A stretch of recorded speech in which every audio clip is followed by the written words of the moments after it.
2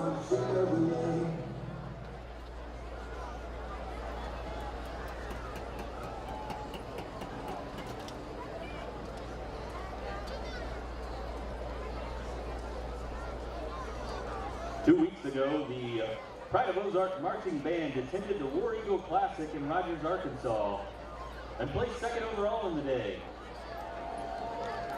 Last week, the band attended the Branson Marching Festival and placed fourth overall at the festival.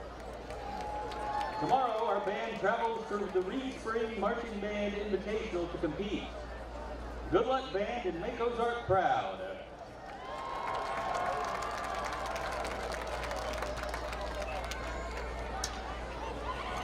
Yes.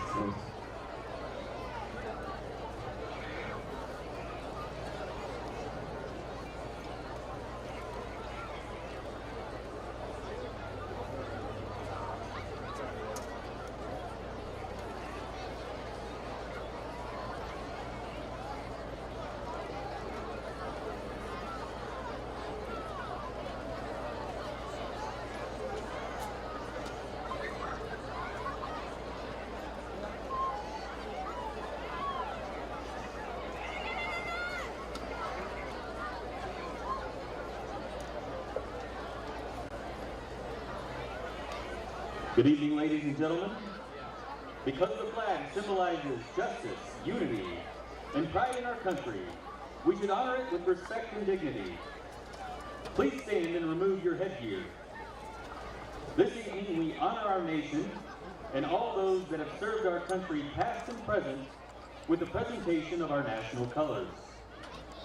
The colors will be presented by the Ozark High School Junior Reserve Officer Training Corps Color Guard.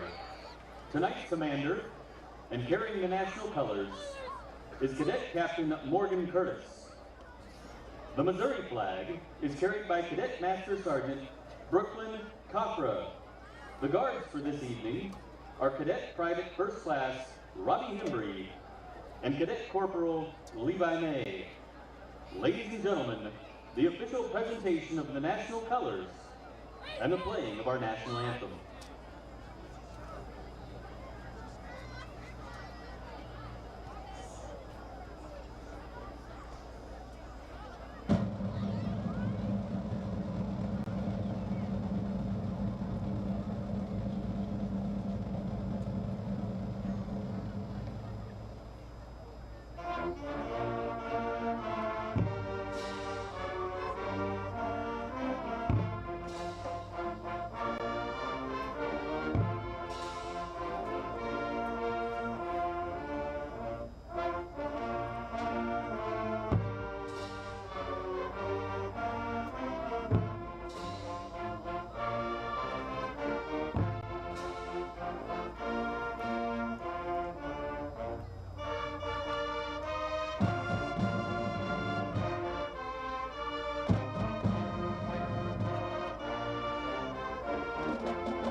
and welcome to Tigers Stadium, where we are live for week 9 of FNL. We've got a good one to finish off this regular season. It's the Backyard Brawl, the annual event everybody waits for every fall. Hi everybody, I'm Nate Purrier alongside my partner Ryan Swanson.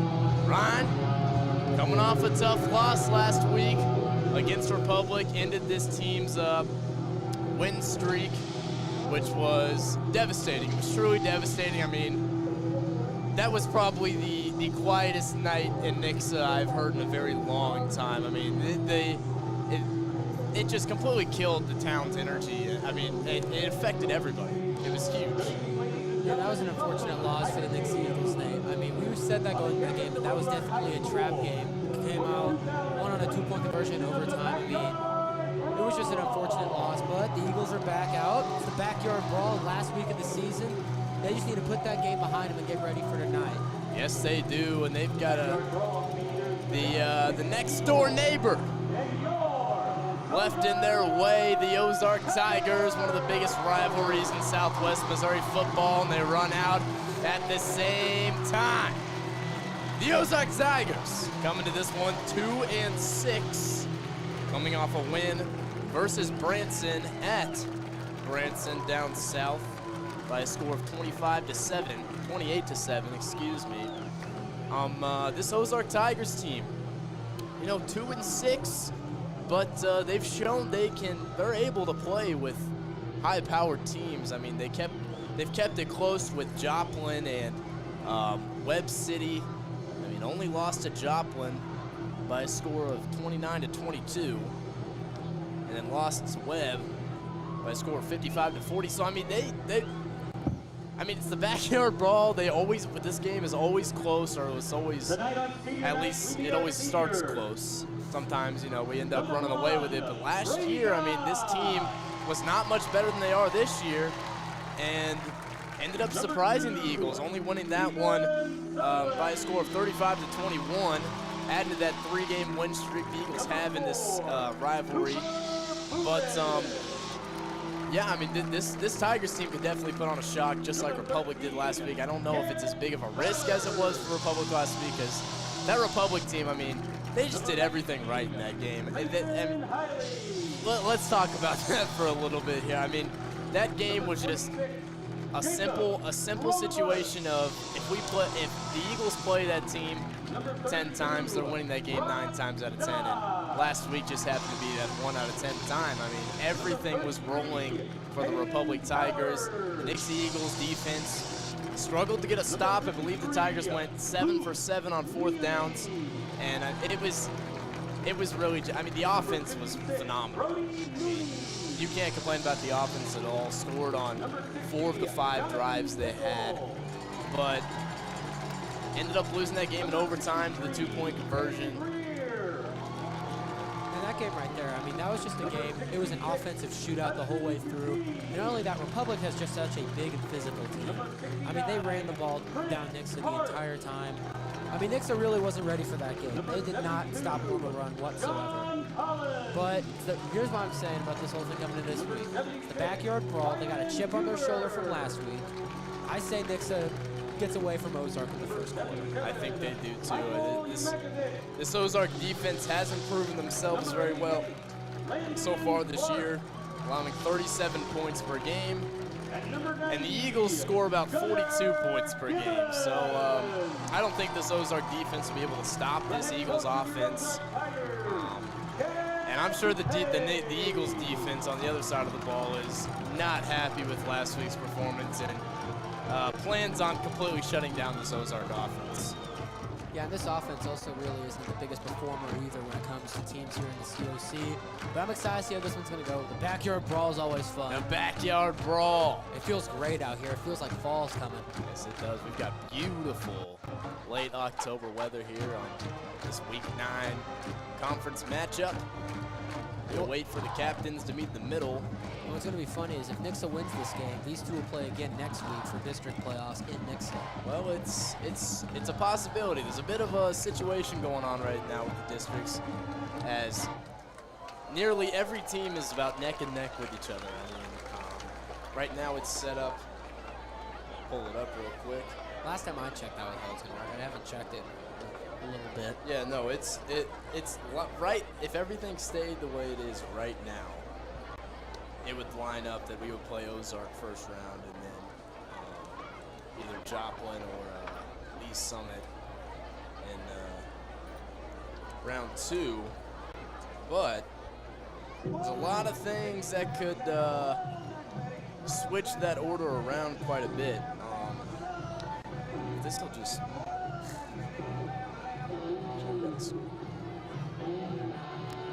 Save somewhere. Yep. All right. So the Eagles are currently in first right now in the Class 6 District 3, but they're only ahead of Lee Summit North by 0.12 points. Oof. So based on the Misha algorithm, I mean, Lee Summit North plays Park Hill tonight. Bit of a tougher opponent. So it'll really just depend on point differentials and all that. And I mean, Lee Summit West and Ozark. Lee Summit West is ahead of Ozark by a point and 1.7 points, I believe. So, yeah, I mean, if things lined up how they are right now, Nixa, this Ozark, we'll be back at the Palace next week, playing this exact same game. But you know, who knows? We don't know yet. A lot of things can happen between now and when districts start next week, which I will be really excited for. I'm just ready to move on to that postseason. We've got a good one tonight. Beautiful weather. I mean, this is awesome. We're on top of the press box here at Tiger Stadium. 74 degrees outside. It's beautiful out here. It's amazing. Got the captains beating in the middle.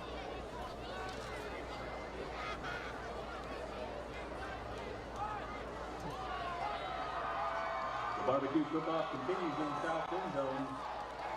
Near the visitor concession stand. If you find a break in the action, go down there and try a sample of barbecue. Each donation goes to Lisa Captains B. for the Eagles: Ty Hartman, Tanner Grant, Garrett The Davidson, superintendents are battling for bragging rights as well. Connor Kamenso, So make sure you try some QB1. barbecue in the south end zone. Other side, boys in red, the Tigers. Got Brady Dodd out there, the senior.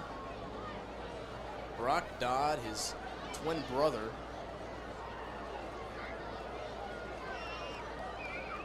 Peyton Nixa Greer, has won the toss and elected to defer. another senior. What was that? What did they say? Eagles defer. Eagles defer. That's what I heard. So the Tigers, we got a first shot to strike.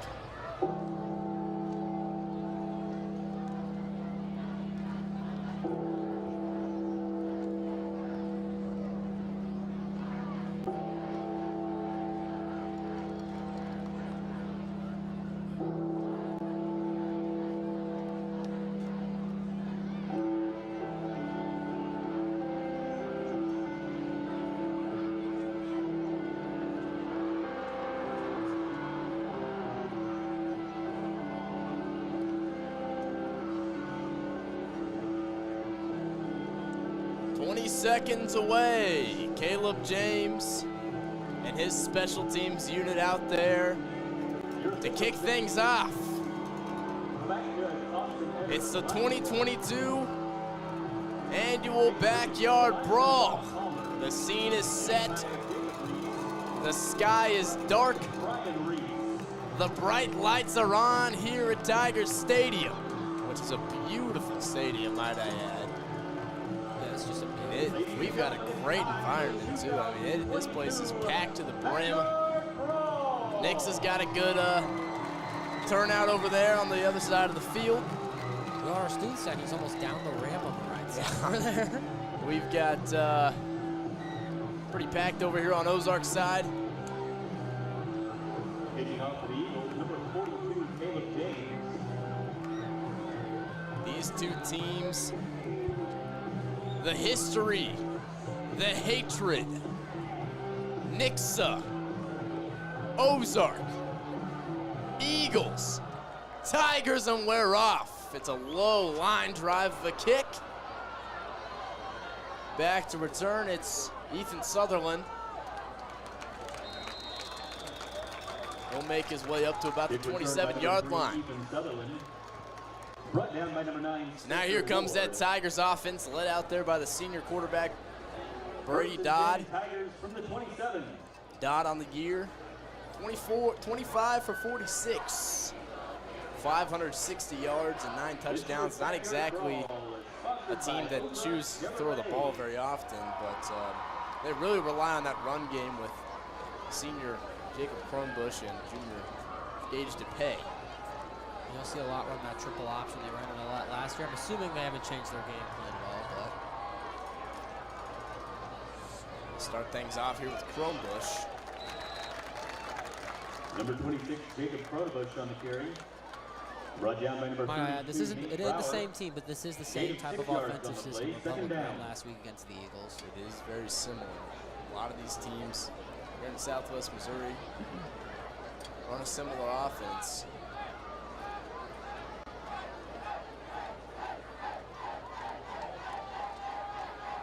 So 2nd and 4 here on the 33-yard line in their own territory.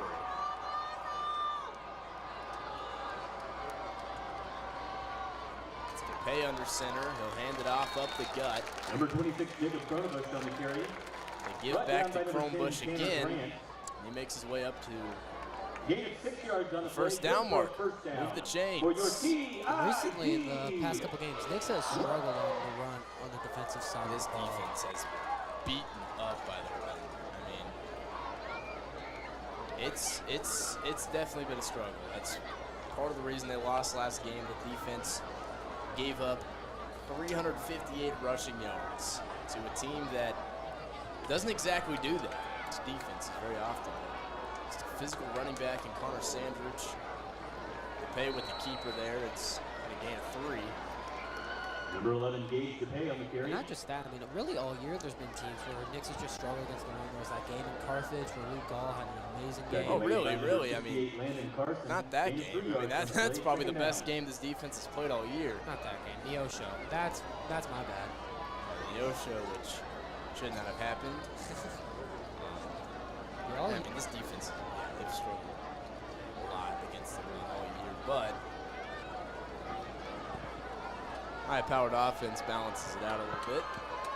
Yeah, and they get the job done most of the time. Here's DePay under center, back to, no, he'll keep it here. Still on his feet, makes his way up to just shy of the 50-yard line. The Tigers move the chains once again, marching down the field. Great job by George DePay right there, just keeping the legs churning. I mean, he was wrapped up 2 yards out of the line of scrimmage, but gets all the way for a first down. Great run.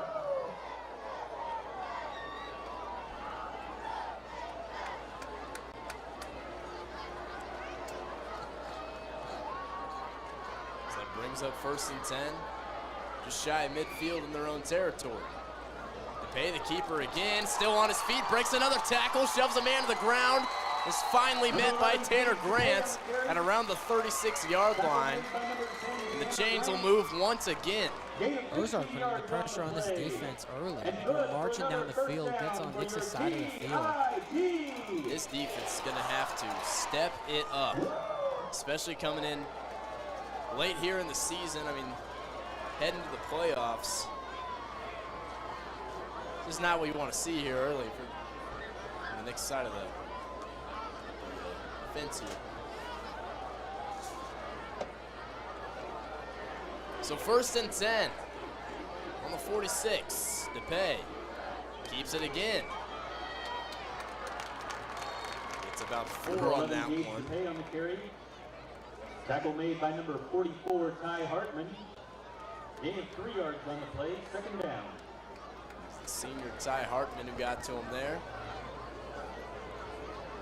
So 2nd and 7.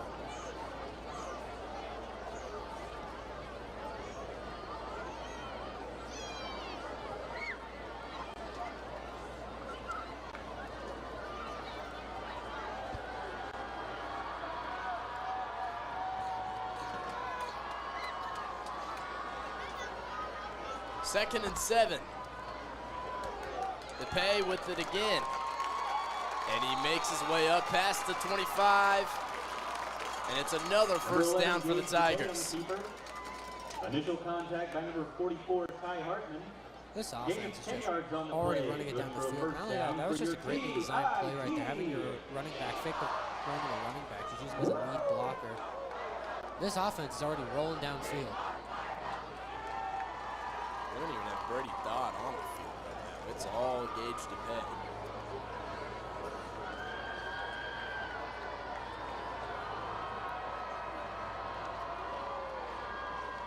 Handoff, Chromebush. Blasts through a hole, the big running back makes his way up to about the 16-yard line. Tackle made by number 10, Tanner Grant. Gain of 7 yards on the play, 2nd down.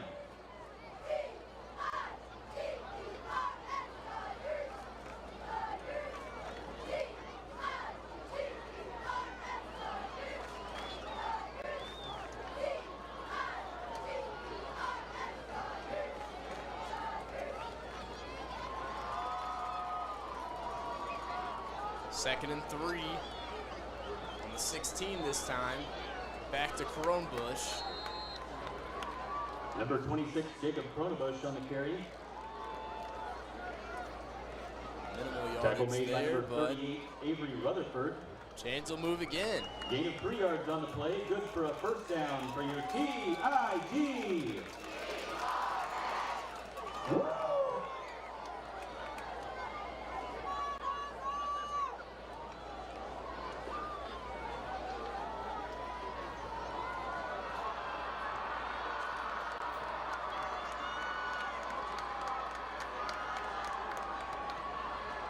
On 1st and 10, DePay keeps it, makes his way up to about Number the 11, 11. DePay on the carry.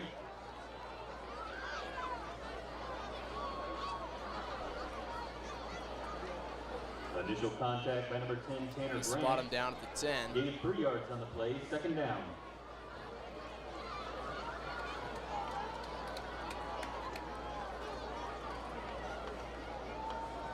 Second and 7 here inside the red zone. DePay with Chromebush behind him. They give it to him. Chromebush met by a swarm of Number Eagles. 26, Jacob Chronebush on the carry. Initial contact by number 9, Spencer Ward. If you're the Tigers Gain of here, 3 you don't yards get on the this play, first 3rd down down. on 3rd down. I say you go for it. I don't think they're going to kick a field goal. From this range, just You're already here. I mean, early in this game, you got to go for it there. yeah, this is 4-down territory, so this Eagles defense has got to step up here against this run game. Yes, they do. Bend, don't break. Let's see if they can improve their mistakes from last week. DePay breaks a tackle. Quickly met by 4 boys Number in 11, white. Gage DePay on the carry. Will not get the first down, and that'll bring Gain up of 3 4th yards and 2. on the play.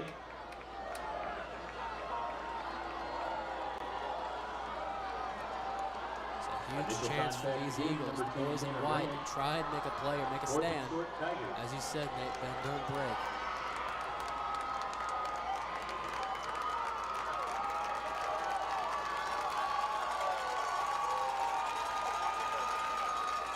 DePay came into this one with 43 carries, 179 yards, and 0 touchdowns on the season. Will he get his first here? He's made his way this far. They give it to him. And they've got the first down, I believe.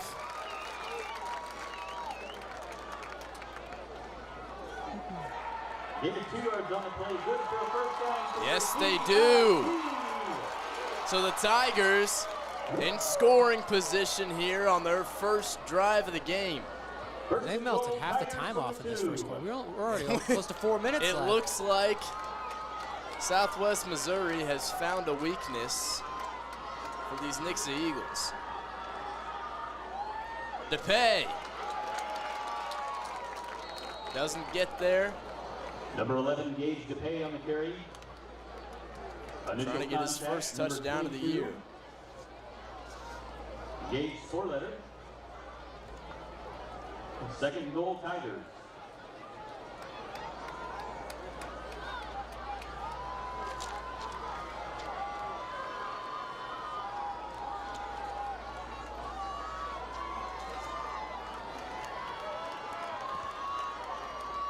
Second and 1. And DePay's got his first. And it's the biggest one of the season. The Tigers go up first here in the backyard brawl. And it is as loud as this side of this stadium has been all year, probably. That's the way you set the tone to start a game. Mel, almost the entire first quarter off the clock. They just ran it down the field. Not a single pass was attempted. What a drive put together. And like you said, there might be a weakness to this Nixa defense as they cannot stop the run. 7-0. The Tigers strike first. Backyard brawl. Blood boiling. This Eagles offense has got some pressure to respond here. Yeah, they do. They got to respond, and the way they play, they got to respond quick.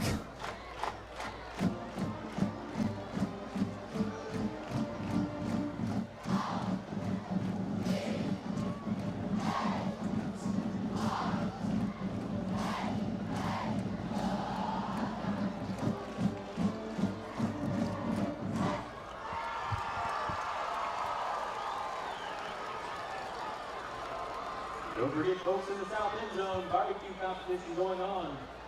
Dr. Bauman still has a lot of barbecue left, and that is not a good thing for us Tiger fans. Make your way down there and purchase some barbecue while proceeds go to Lisa B. In kickoff formation for the Tigers, number 20, Sam Clark. Back deep to return for the Eagles, number 9, Spencer Ward. And number 2, Ramon Green Jr. That's a far kick. Big kick there for the leg for the Tigers. Now here comes Connor Knitzel and his squad, repping the white uniforms with the gray pants. Beautiful.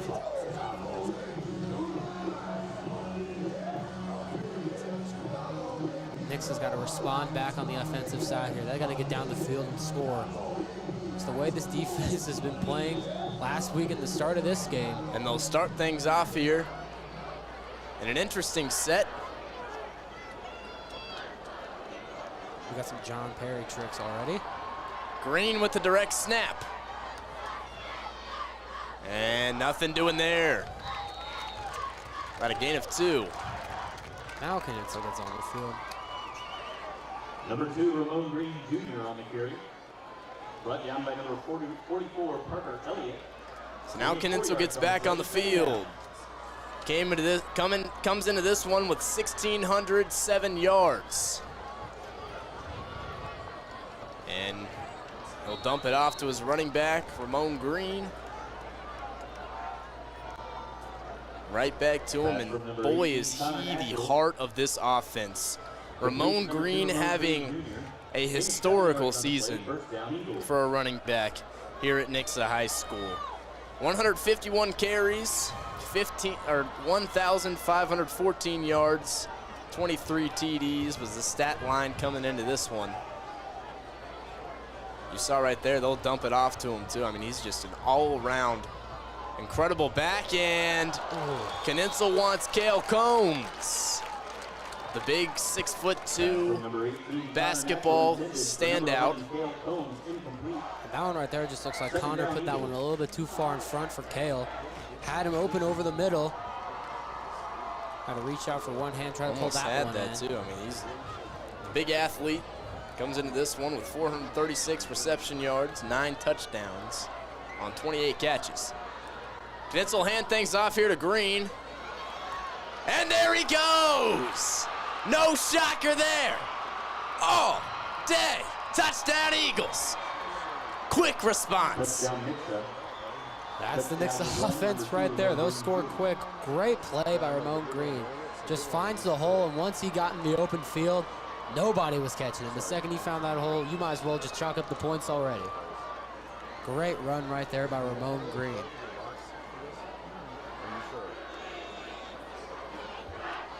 And that, I mean, that play right there just shows how much the dominant force Ramon Green is. He's the best running back in Southwest Missouri, and there's not a single defense that has proven otherwise.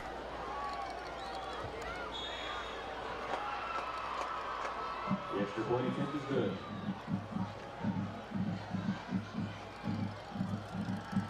Great job by Nixa, responding quick to the open touchdown from the Tigers. Now this defense is gonna have to try and step up against the run game, which they haven't been able to stop in a while.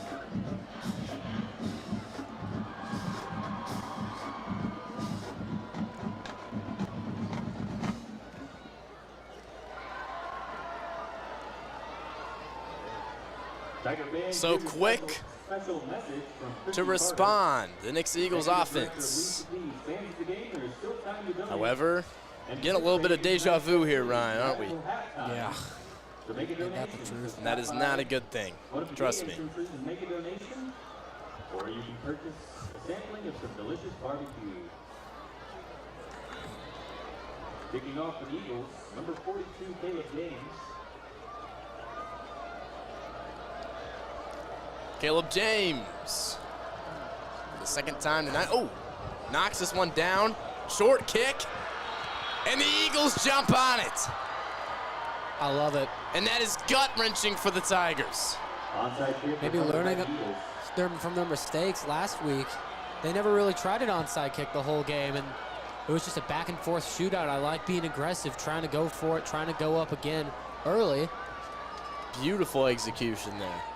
I don't think Ozark was ready for it. Now this offense has got a shot to go downfield and take the lead. Yeah, that might have just killed all hopes for the Tigers. I mean, what they needed was to keep that lead chase going. See if they can stop Ramon Green and the Eagles offense here. Green will make his way up to about the 40, gain of 5. Tackle made by number 11, Gage DePay. Gain of 5 yards on the play, second down. It's getting windy up here.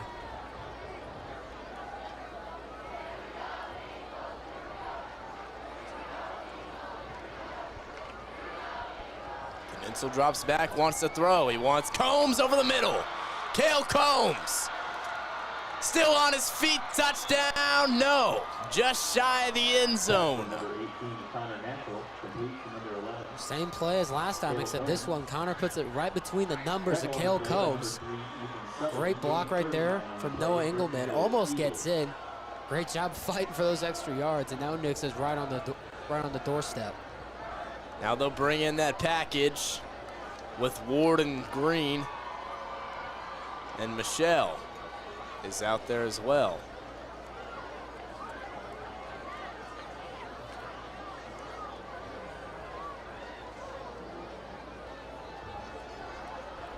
Ward the direct snap, handoff, Green, touchdown. Get off of him. Knocked the dude over as he got in the end zone. And there's a flag on the play. Are they calling a flag on that for when he ran the dude over in the end zone? Surely not. I want to know who he embarrassed on that play. I mean, Do we got a replay of that down the truck? Parker Elliott, a sophomore, I believe.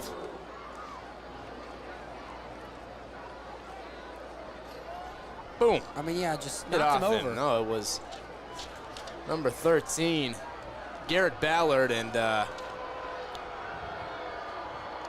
student Yikes. section's not happy. Whitecaps talking to the Ozark side. Can we find out what the call here is? Can be unnecessary roughness. That's what I'd assume. That Oh.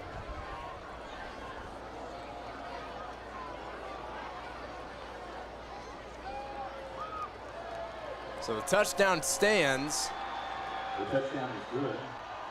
they call Following it unsportsmanlike. the play, unsportsmanlike on Nixa. We have a touchdown on the play. And after the play, we got a dead ball, a sportsmanlike contact against Nixa. That penalty will carry over to the kickoff.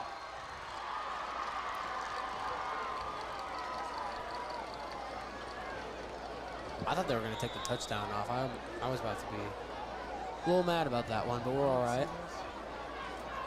So it's not allowed to embarrass somebody in front of their entire family in high school. Apparently not. Kick by James is good, and Nixa goes up 14-7. The backyard brawl. Tensions are high. Ozark down unexpectedly by 7 here early. We back after the break. You see that screen now? This one? Yeah, which one? When you're green, that's preview. That means you're about to go live. Okay? If it's red, solid red. Got it.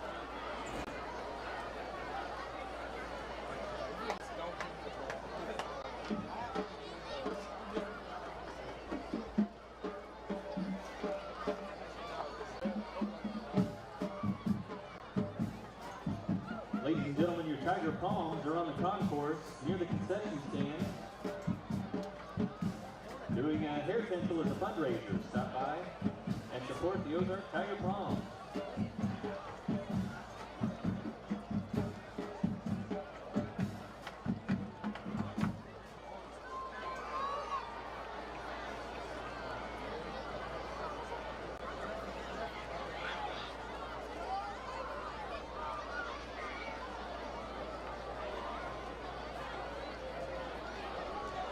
Following the penalty, the Eagles kick off from the 25-yard line, kicking off number 42. Back here at Tiger Stadium.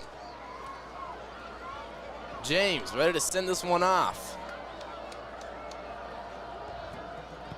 And they will launch this one. Taken from the 15, Sutherland. Finds a hole. Makes his way up to about the 45-yard line. Sutherland on the return. And the shifty senior puts his offense in a good field position here. Yeah, now the Tigers got a shot to move downfield, try and tie this game up. That's one thing against Republic is that Nixa was not able to play in front most of the game.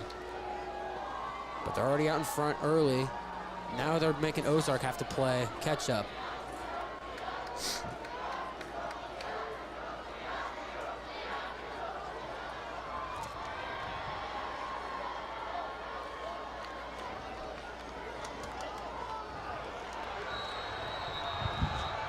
Stops him in the backfield. Nothing doing there for Parker Elliott. Tackle made by number 4, Jordan Tyler. Gain 3 yards on the play, second down.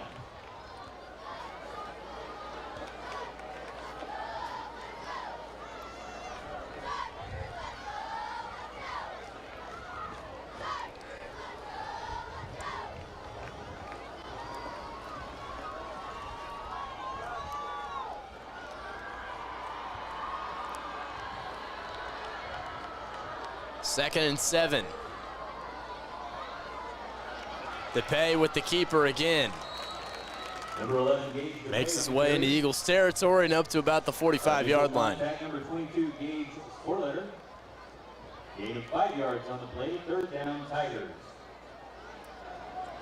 You got a 3rd and 2 with probably either the last play or the second to last play of the quarter. Nixon's got a chance here to try and make a stop. But I think even if they do, unless it's a tackle for a loss, Ozark still is going to go for it.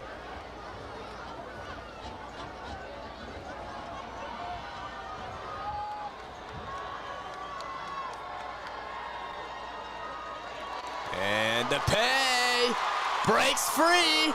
Ball's loose. Number 11, Gage DePay on the carry.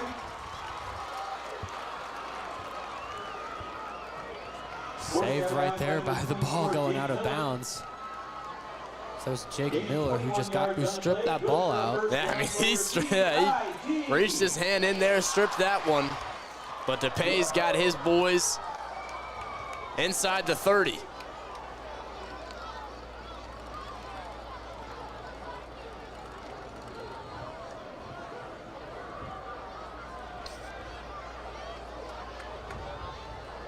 1st and 10. Handoff, Chromebush. The big fella loses his feet right off the bat. Tackle made by number 24, Jake Miller. Gain of 3 yards on the play. At the end of the first quarter in the backyard brawl. So that ends the first quarter here in the backyard brawl. 14-7, the Eagles lead it.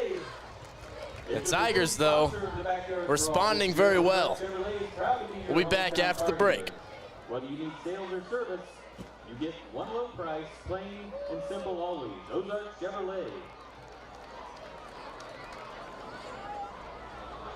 We've got one low price for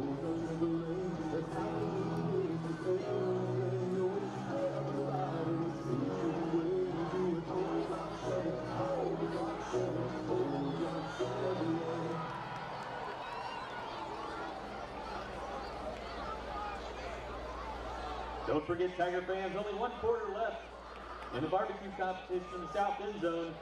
Go help Dr. Bauman out. Everything's installed and up to date. You really know your job. Well, we have weekly training, on-site trainers and tech labs, plus knowledge testing. I felt proud just learning how to make an Excel spreadsheet. We make sure all our techs are trained to work on any brand of equipment.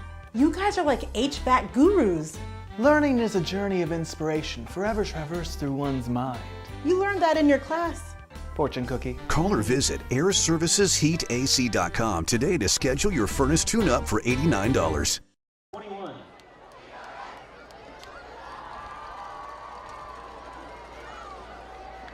Back here at Ozark High School. 12 more minutes left to play here in the first half. 14-7, the Eagles lead it here in the backyard brawl against their next door neighbor, the Ozark Tigers. DePay, the pitch outside to Sutherland, and Jordan Tyler, then you're not going anywhere. Try to bounce that outside right there. Good job by Jordan Turner. Just wrapping Tyler. Oh my gosh. You know what? My bad. Jordan Tyler. You would think by week 9 I'd have this figured out, but no. No, I do not. 3rd and 5.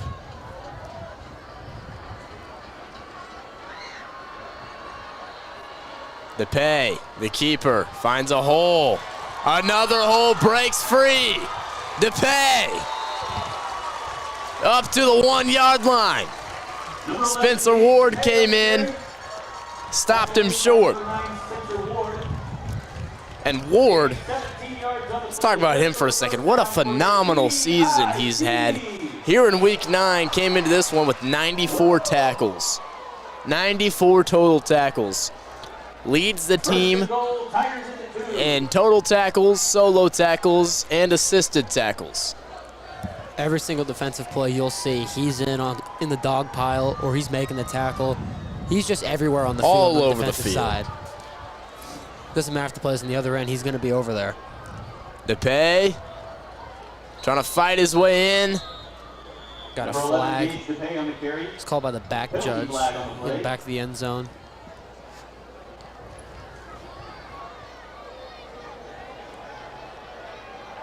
Ozark's backing up.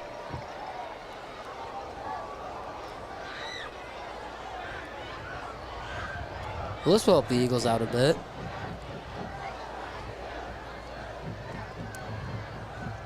We're going to have a chop block on the offense.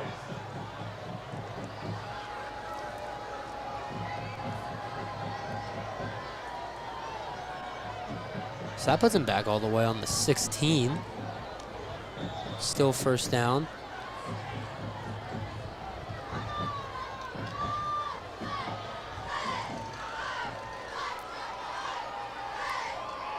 So 1st and 16, Chromebush still on his, no! Ward came up with the football. Wait, what happened there? Fumble on the play. Spencer Ward, the turnover, backed up in their own territory. Where did he get the ball? Did he just rip it out of his hands? I have no idea. Did we have a good shot of that? Oh, no, it just came out. It just dropped out. So Chromebush. Huh. Lost the football and ends up hurting his team there.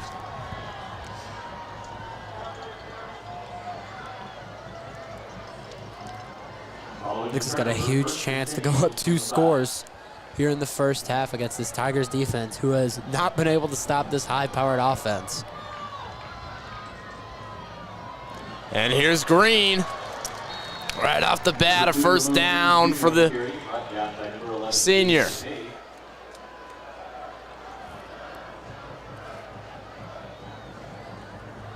I mean, what do you do when that guy gets out in the open field? I mean, you can't.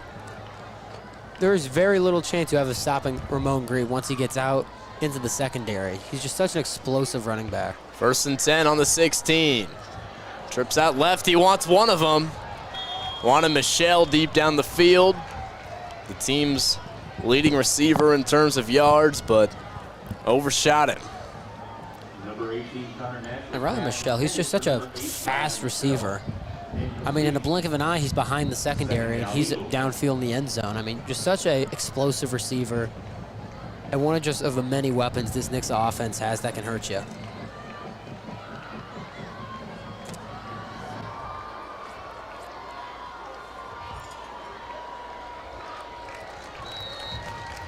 Green gets wrapped up quickly. You know what, if I'm John Perry, if you get a couple yards on this, you may not get a first down, but if it's like a 4th and 3, 4th and 4 situation, I say you go for it. Even if they score, if you go down and score again, you get the ball at the start of the second anyways. Peninsula drops back, wants to throw, finds Combs. Well, they won't need it. Over the middle, Combs shoves him in off him. Another one, 2 of them. Oh, finally gets tripped up. For a second there, it looks like he was going to break tackles all the way into the end zone. Great job staying on his feet. Getting back to the middle of the field. I mean, that's 1 tackle. Almost breaks the 2 guys right there, but gets tripped up a bit. Great play, great throw over the middle by Knitzel, too. Put that right between his numbers.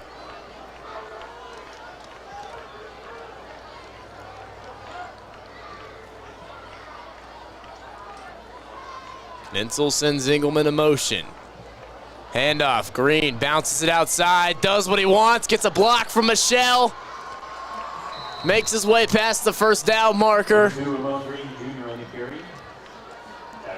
That play was not designed to go in the end, go outside, but he bounced outside and gets a first down out of it. Great run right there by Ramon Green. Gets a block from Riley Michelle. This running back in Ramon Green, he's just such an explosive back.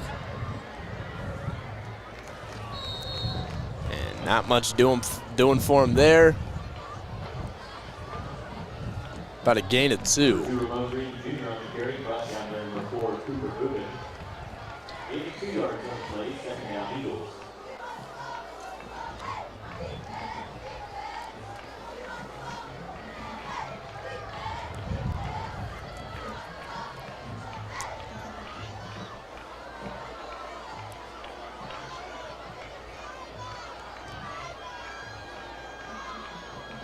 Second and 8.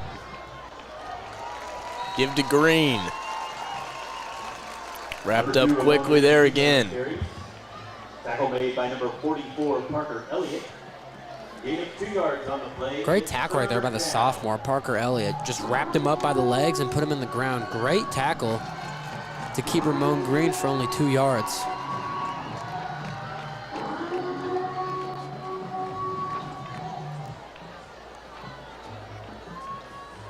Third down here for Knitzel in the offense. Pressure. Knitzel sacked back, and a big loss of yardage for the Eagles. What a tackle, what a sack right there by Ruben Arvorizu. Great play. I mean, that's a play that keeps you in a ball game right there. 12 yards lost on that play. And they want to go for it again. The Ozark Tigers, big chance here to stop the Eagles for the first time tonight. Trips out left. Can they hold the stand? Knitzel drops back, wants to throw.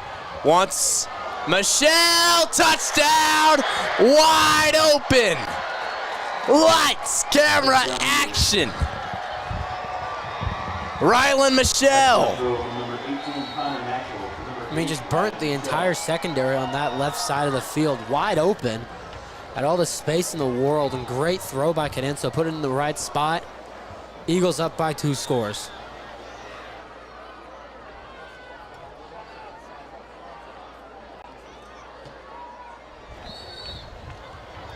James with the PAT.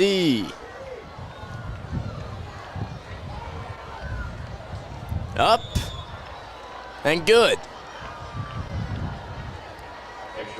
The Eagles go up 2 scores. We're going to send things down now here to our on-field reporting, Dalton Herring.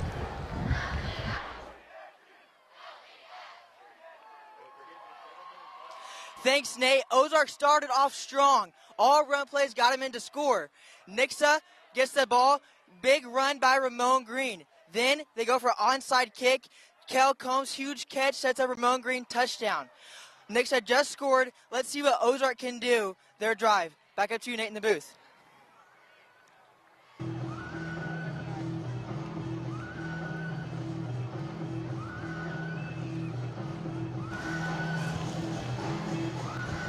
Thank you, Dalton.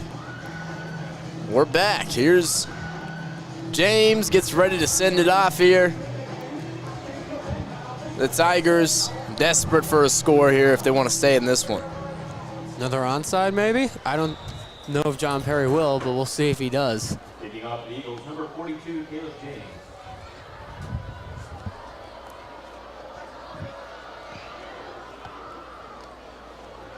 And through the back of the end zone. So DePay and his offense will head back out onto the field. Engage Dupay is having a great game so far. I mean, hasn't attempted a pass yet, but they don't really need to. They've on the plays they've had, the plays where he's been running the ball, he's found the lanes to get upfield, and he's made some really big plays. They just, after that turnover, and after Nixa got the onside kick recovery, he just really, this offense has not had a chance to get downfield in the red zone.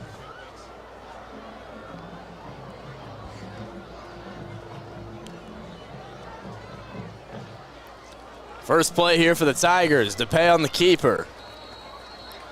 Makes his way up to about the 24.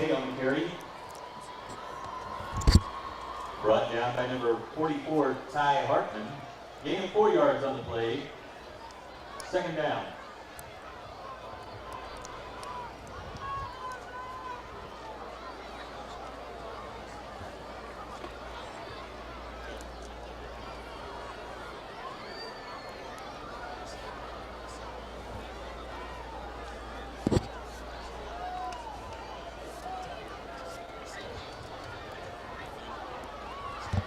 Second and 6. Keeper once again breaks the tackle, makes his way up to about the 28-yard line. Tackle made by number 29. Ozark's got time, but they have to get downfield and they have to score on this drive. Nixa, there's only 6 minutes left in the quarter. Nixa gets the ball to start the half. You're down 2 scores, or 2 touchdowns. Ozark has to get downfield and score on this drive if they want to stay in this game.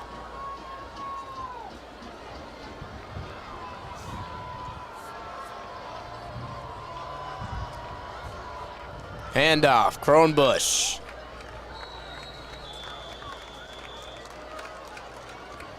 Number 26, Jacob Kronbusch on the carry. Initial contact by number 9, Spencer Ward. Gain of 4 yards on the play, good for a first down for your TIG.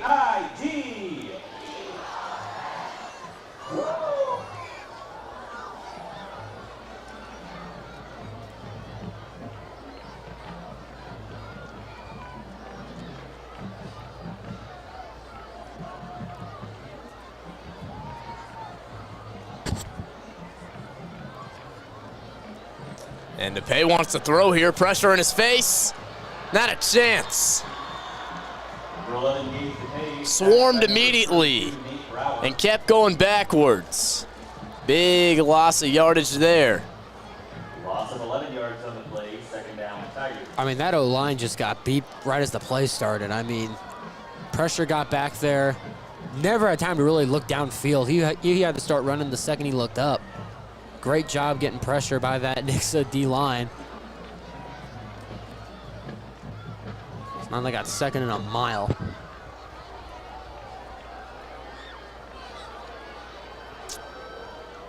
And they'll pitch this one out here. It's Brock Dodd. And he's not going anywhere as well. Tackle made by number 44. This flag's probably on Ozark, if I had to take a guess, but looked like a block in the back to me. Might be a holding at the line, not sure. Nonetheless, great tackle right there by Ty Hartman, getting the backfield, tripping him up. We'll see what the call is. Have a block in the back on the offense. That penalty declined. Nailed him on the spot there, partner. I think it was back on Ty Hartman. Shoved him in the back a little bit. Still was able to trip him up. Regardless, now Ozark's got third and even longer. 3rd and 26.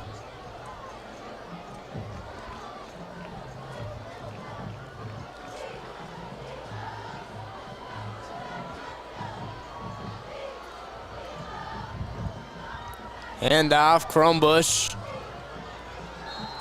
Number 26, David Cronbush on the carry.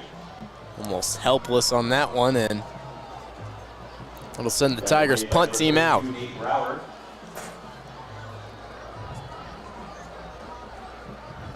of 4 yards on the play, 4th down. And if Nixa scores on their next offensive drive, this game might be out of hand.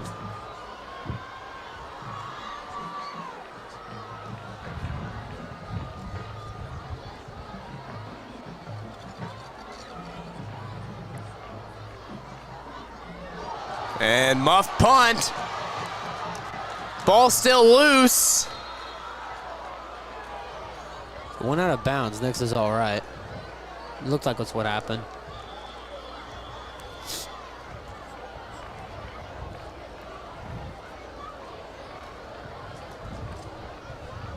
Just right through the hands of Riley Michelle and just thankfully rolls out of bounds. Nixa's going to be able to get the ball here, but a little scary right there.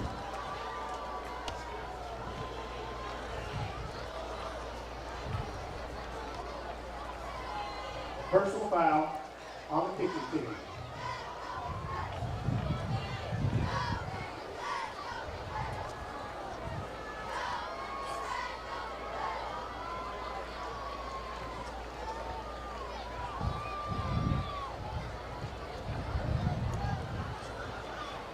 A lot going on that play. Number 20, Sam Clark's punt was muffed, then knocked out of bounds. Following the penalty, 1st and 10 Eagles from the 21.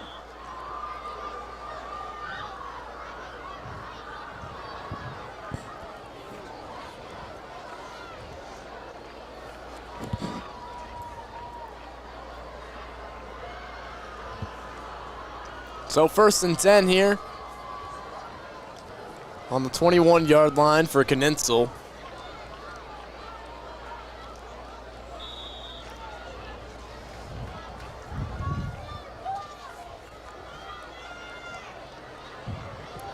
And it'll be the end around award. Call it a night. Spencer Ward, touchdown Eagles. Too easy. Ozark's defense was not ready for the reverse to the back to the opposite side of the field. I mean, there's nobody over there. D-line bit, and there was only one corner who just couldn't make the play. Great play design by John Perry and these Eagles. And they go up 3 touchdowns, make it 28-7 before the quarter ends. Number 42, Caleb James, on to attempt the extra point.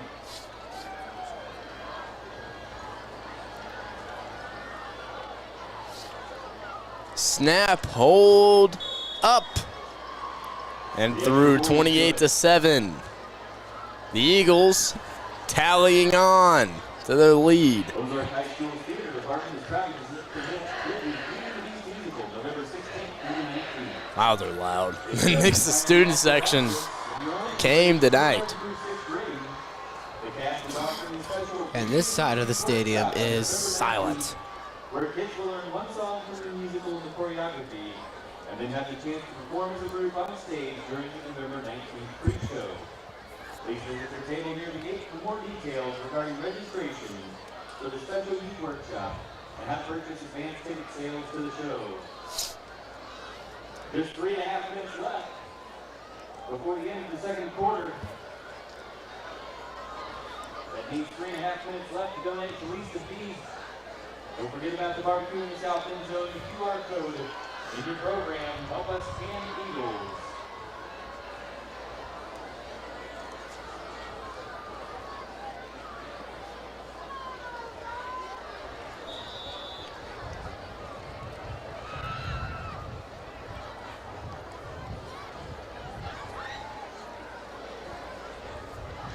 James sends it off.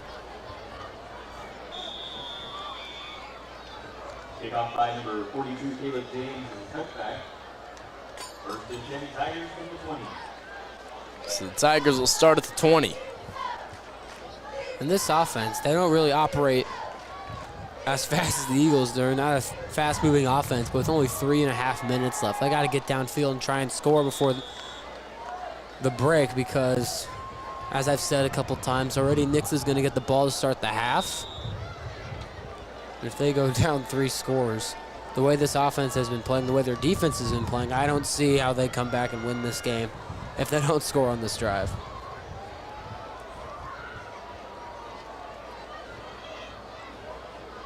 Number 26, Jacob Cronebush on the carry. Nothing doing for Cronebush there. On the play, tackle made by number 32, Nate Brower. Second down, Tigers.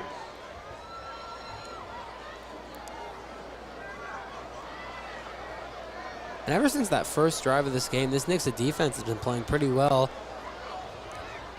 Got a turnover deep in the red zone. I mean, ever since then, this running game really hasn't been able to get in the end zone.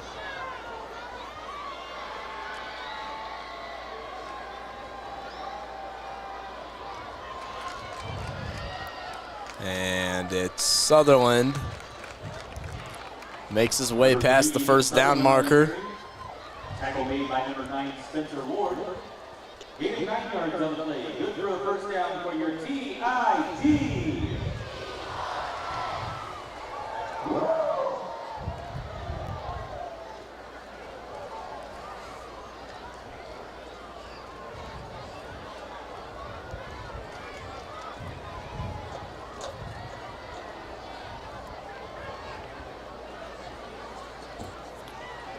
DePay with the keeper on 1st and 10. Number 11, Gage DePay on the carry.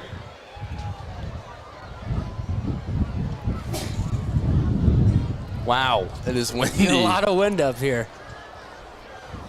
Tackle made by number 11, Cale Combs, and number 85, Corbin Steves. Gaining 5 yards on the play, second down.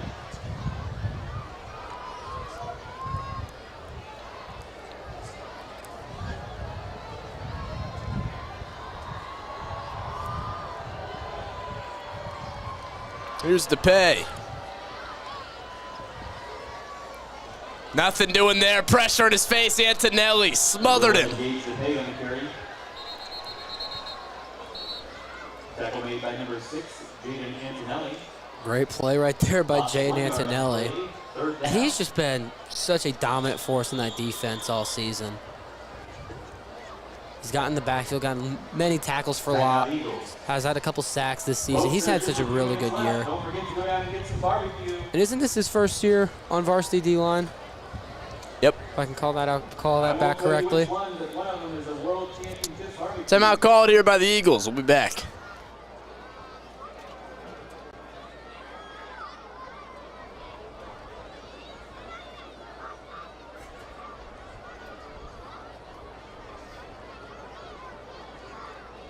Again, this year's Backyard Brawl is sponsored by Ozark Chevrolet. Ozark Chevrolet wants to thank all of our customers for making us the fastest growing Chevrolet dealership in the Ozarks. Ozark Chevrolet, this year's Backyard Brawl sponsor.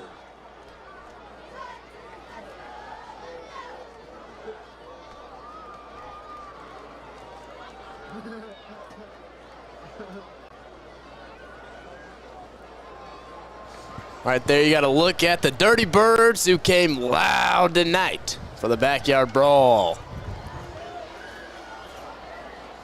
Awesome student section, huge part of this Nixa football team. Showing out every week.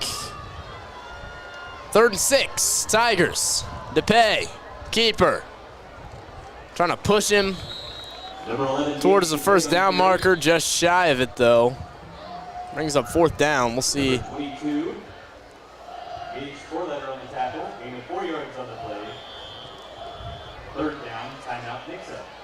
And the Eagles will call another timeout. I'm not really sure what the goal here is. Maybe have some time to put another score up on the board before halftime.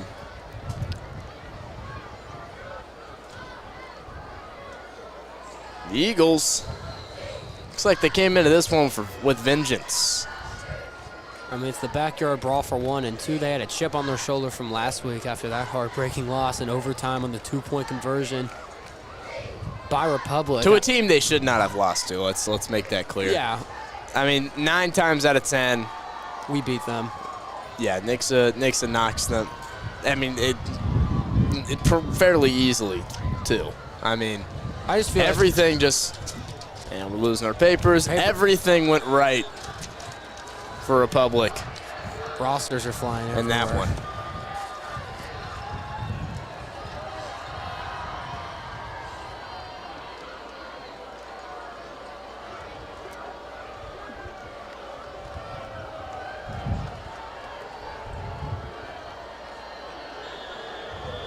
And flag on the play. Did the play clock run out? Was it false start? You know, but as you were saying about the Republic game, I also think that game was just in the wrong spot. I mean, we came in off 2 blowout wins against Carl Junction and Willard. I just feel like the way we came into that game and the way that game was handled was the reason it's why not we even lost. that we got outplayed. It's just everything went right for Republic. Things were going right for Nixa offensively. And they ended up winning that game. They're late. I mean, it came down to 1 play. The rest, there was 4 quarters of garbage time, and it came down to a 2-point conversion. I mean, it's sad to see, but I think the distance traveled in the postseason will be a difference maker between those 2 teams.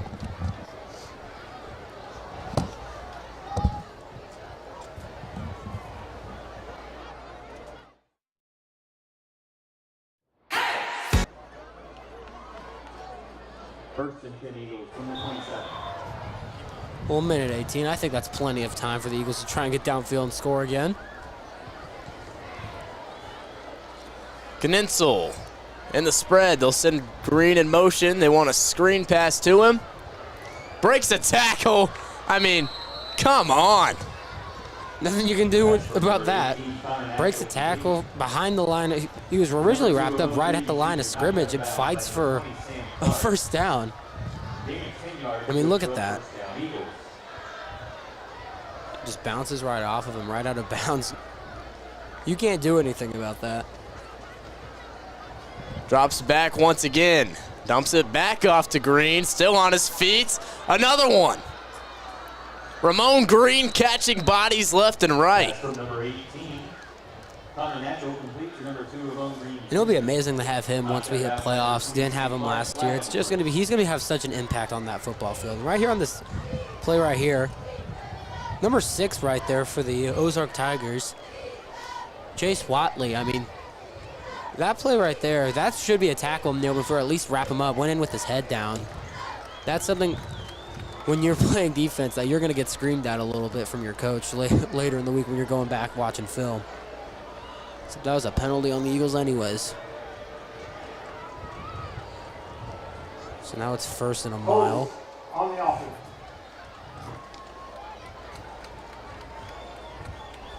Following the penalty, 1st and 24 Eagles. So big penalty there for the Eagles. Knitzel drops back, wants to throw down the field.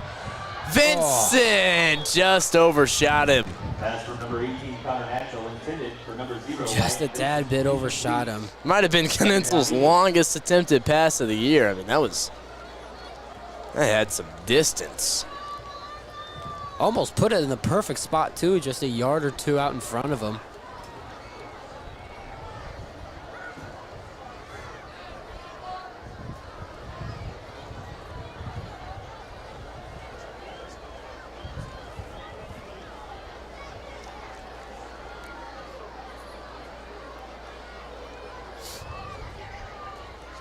Trips out left. Ward in motion. Drops back to pass once again. Plenty of time. Over the head of Combs. Brings up 3rd and very long. And that play, Caleb Combs is open on that one. Just Connor overshot him a little bit on that one, a little bit high. So you're going to see on the replay here is Caleb Combs made his move, and he was out in the open field over the middle. Just could not get it on target.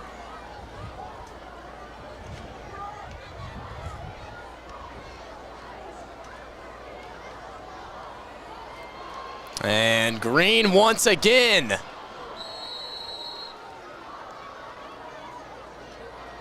Number 2, Ramon Green Jr. on the carry. Knocked out of bounds by number 11, Gage DePay. Gain of 18 yards on the play, 4th down Eagles.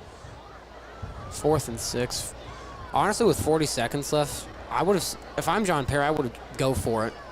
I don't think this Ozark offense gets down the field in 40 seconds to score a touchdown. And not only that, you get the ball at the start of the half. I'd stay playing aggressive, but Nix is going to punt it here.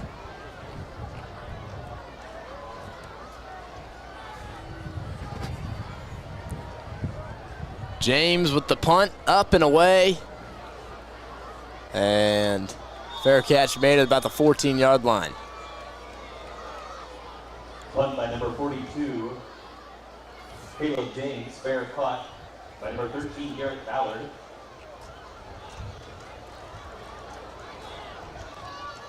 First and 10 Tigers at the 14.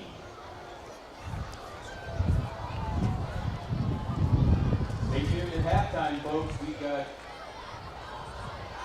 Tiger Pride Marching Band, Tiger Dance Team, a cheer performance,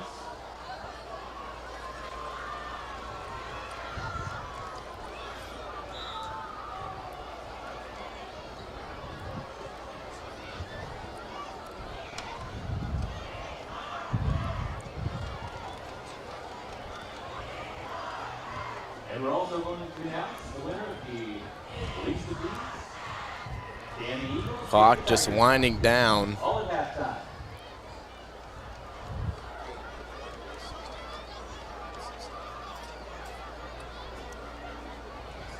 And I guess they'll just run this out.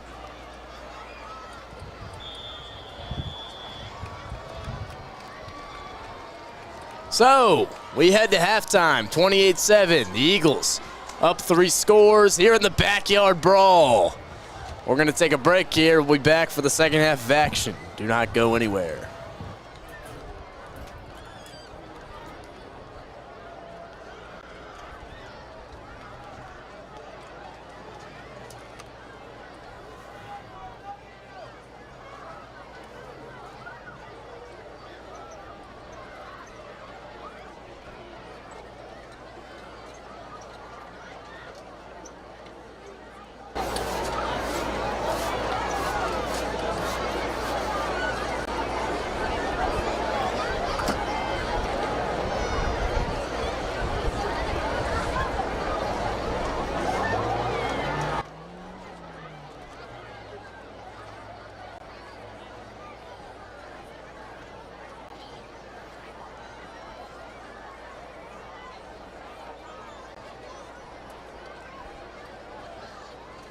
Please welcome to the field the Pride of Ozark Marching Band under the direction of Tom Meyer, Angela Love, DJ Fox, John Paul Chapman.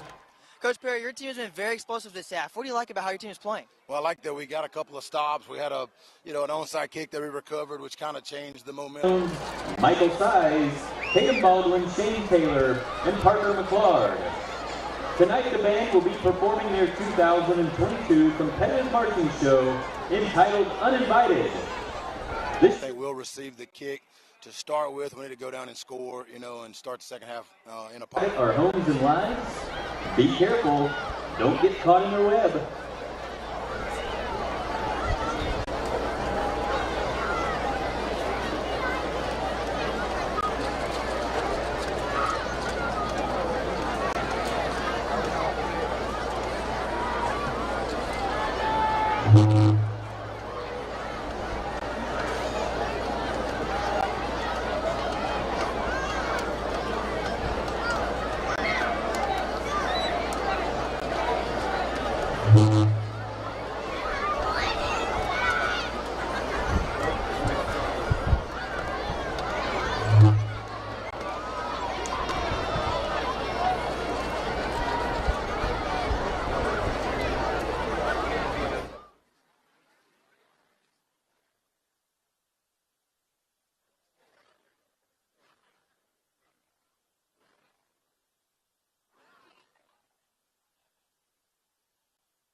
Every artist that, participated, they're going to know somebody who knew somebody that painted on this, and that's special.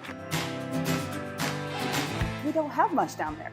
Nixa's a cool place. Like, we've got a lot of cool people. We're a young, hip town. I've said before, I've drove past that wall 100 times, and I've said it needs something on it.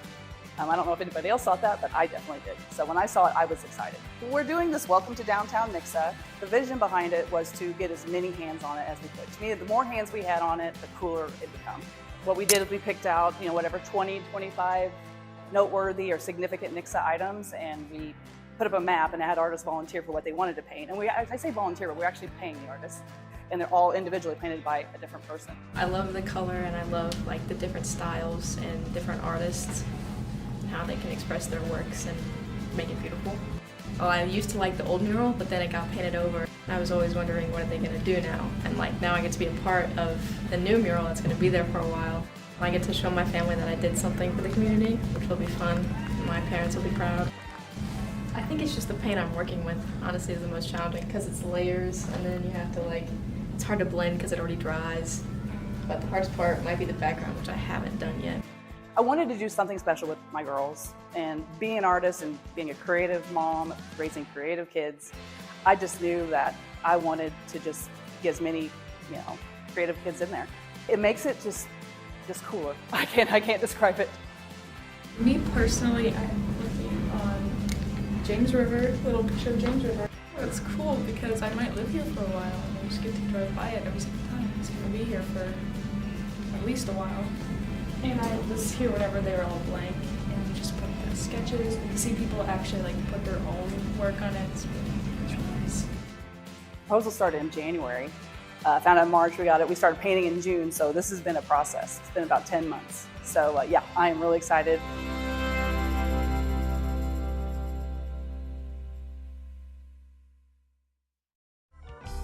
Old Man Winter will be coming soon. Is your furnace ready? Call or visit airservicesheatac.com today to schedule your furnace tune-up for $89. Call Air Services today. Rule number one on the energy bus is you are the driver of your bus. And I really do hope that their takeaway is they are the ones who get to choose. I hope that they have become more aware of the things that they can control and the things that they can't control, because I don't want them to get bogged down with, I'm a kid and I don't have control over this or that in my day, but they always have control over their reaction and their attitude about it. And ultimately, you can be in some pretty stinky circumstances and still have a positive mindset. She was talking about how you lead your bus and you have your own decisions and you get to choose your path, you know? Everybody has like their own bus and we have to be the driver of our buses.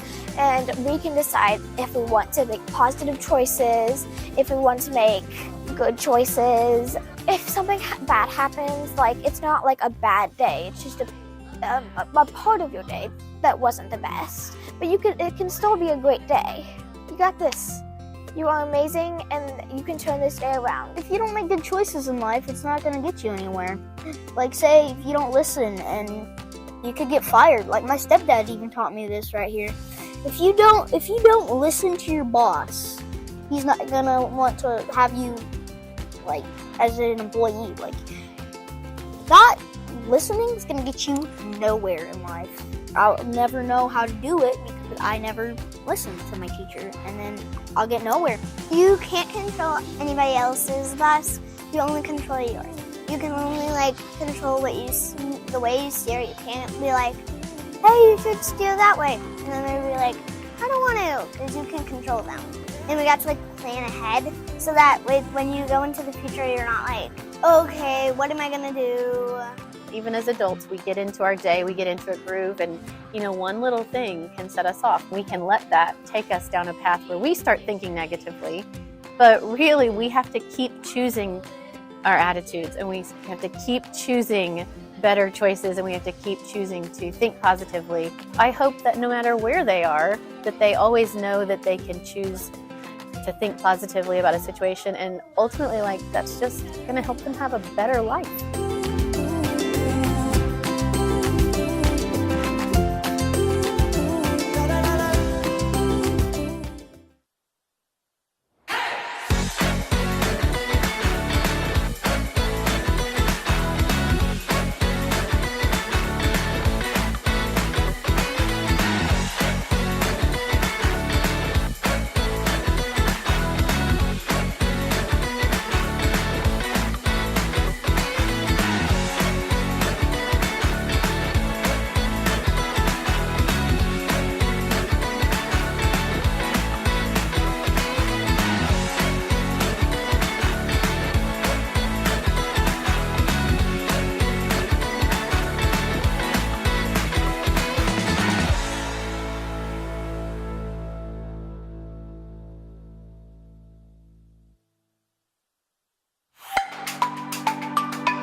I got splashed a little bit, and so did my notebook, but nothing ceramic.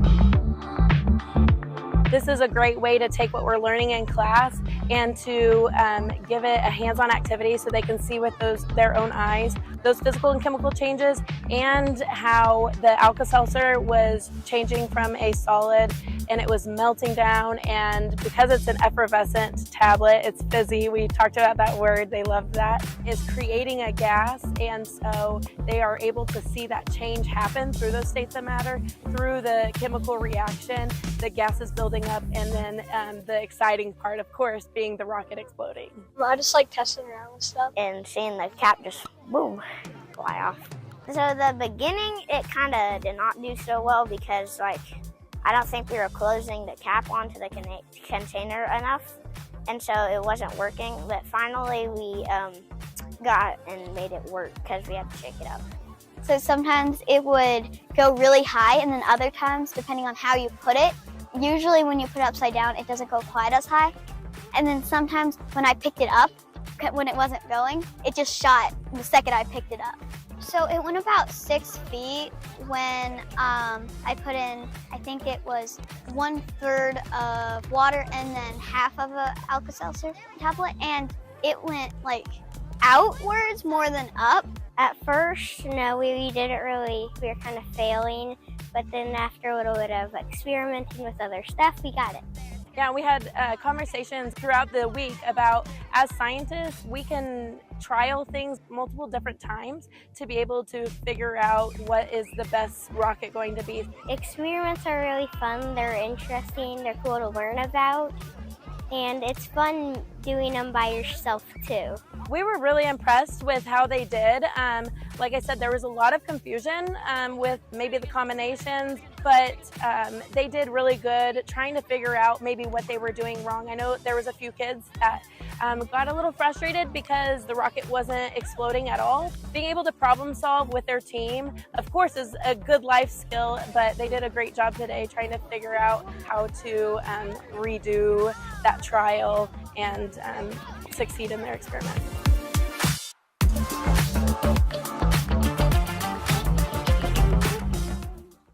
Everything's installed and up to date. You really know your job. Well, we have weekly training, on-site trainers and tech labs, plus knowledge testing. I felt proud just learning how to make an Excel spreadsheet. We make sure all our techs are trained to work on any brand of equipment. You guys are like HVAC gurus. Learning is a journey of inspiration, forever traversed through one's mind. You learned that in your class. Fortune cookie. Call or visit airservicesheatac.com today to schedule your furnace tune-up for $89. It's gross and it's out of this world, and so the kids look forward to it when they come to second grade. Because the more gross it is, the more interesting and the more fun it is, right? It's been kind of a tradition now, I think, at Matthews for, 7, 8, 9 years. It was really disgusting, pretty much touching it. There's something really cool though.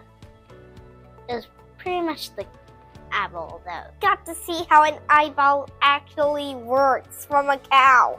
Pretty cool.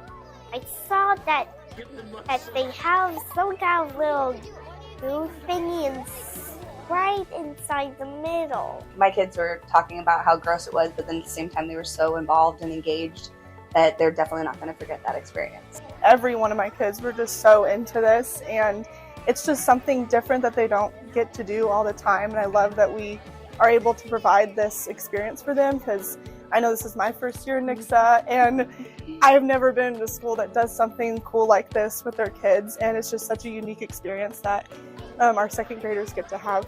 It's awesome. You know, we just want students to have authentic learning activities, and what better way to learn about scientific tools and being a scientist than to actually engage in an activity that allows you to do that with hands-on experience. And I think sometimes we don't give these kids at this age enough credit for what they can really do. I think they can do so much when you give them the tools and the help to do it. It felt like it was like a lot gooey and less hard. It just felt weird. It felt like putty or something. I wanted to be a scientist to make experiments that could change the world. Yes, we are always making observations throughout the whole school year on so many different things. So we're using the scientific process throughout the whole school year. So everything that we do with this project helps us in so many ways. And just to see these other adults and past students come in and engage, it was just meaningful conversations and engagement. And nobody needed a trash can. And we had them available.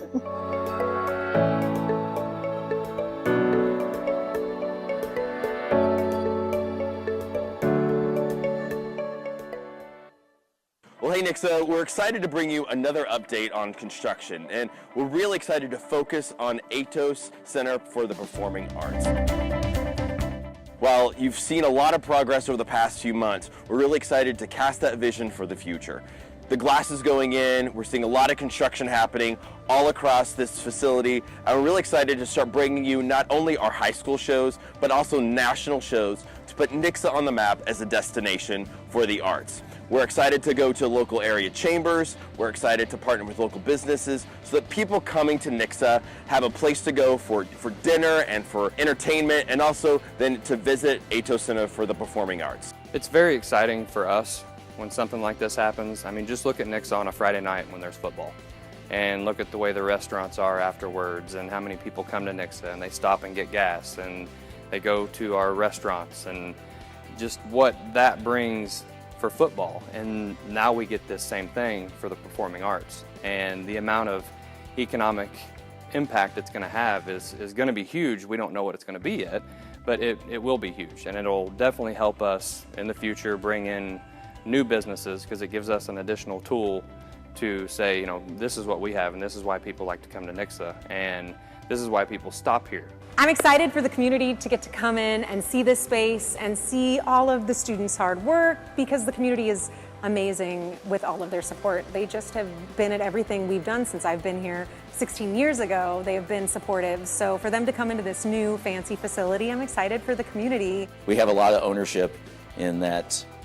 Without strong arts programs in the schools, that wouldn't have gone. Proof is in the pudding, and if they, they'll put their money behind stuff that they believe is quality, and the fact that people see us as quality, so they want to continue that support, means a lot. If you look at the Nixa Fine Arts program in general, I would say it's probably one of the top fine arts programs in the entire state of Missouri, maybe even nationally. And I think when you put things in that light, it is a fitting facility for what this amazing team of educators are doing together. Our grand opening is going to be on February 18th with Mike Super. Probably know him from America's Got Talent and Phenomenon. Coming up right after that is a kids show called Dragons and Mythical Beasts. We're really excited because all of our second graders are going to get to come during the school day and see that show. Colin Mockery from Whose Line Is It Anyway is coming with an illusionist with Hip Prov. That's going to be a lot of fun, probably an adults only show there. And then to end out the season, we have Silhouettes. That's going to be on Mother's Day weekend. And then on Father's Day, Madagascar, the Broadway musical, is coming through. So as you can see, we're not just bringing our local entertainment here with local productions, but these national shows are viewing Nixa as now a destination to come, as a stop off on their national tours. We're really excited to start off this first season with you, and we can't wait to show you what's coming for season number 2. Now, make sure you get your season passes before the price goes up. The price goes up after October 1st, and this discounted price will get you tickets to all these shows, the high school shows as well, and also first right for any additional shows that come up during this first season. Make sure you check out all the information on ATOS Center for the Performing Arts at www.atoscenter.net. You can also follow us on social media to make sure you're connected with all the stuff that's going on and all the announcements we have to make. Make sure you sign up for our e-newsletter, because we want those people who want those extra bit of information to be plugged in and get those regular updates on ATOS. So we're really excited to bring this to you. If you have any questions, please make sure you reach out to us so you can be a part of this great new exciting opportunity for Nixa.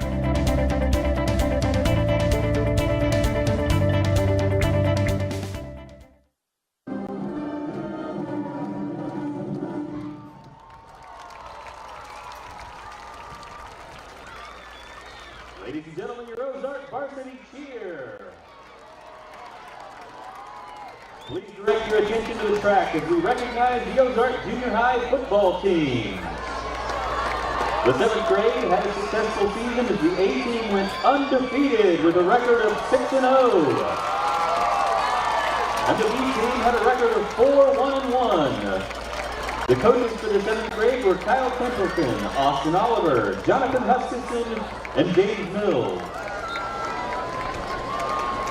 The 8th grade also had a successful season as the A team had a record of 5-1, and the B team went 4-2. The coaches for the 8th grade were Danny Howell, Storm Massey, Chris Bogren, and Bryant Johnson.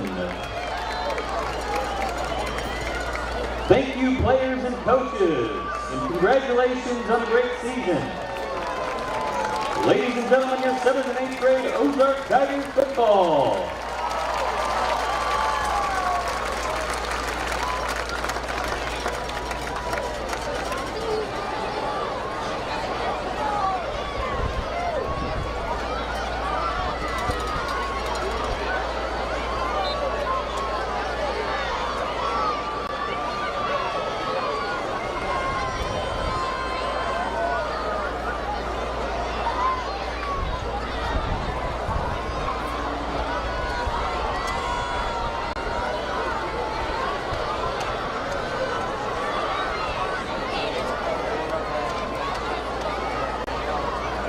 Ladies and gentlemen, please direct your attention to the track as we recognize members of the Christian County Children's Charities Sertoma Club, led by Sertoma Duck Race Festival Chairman and Ozark Mayor Bradley Jackson.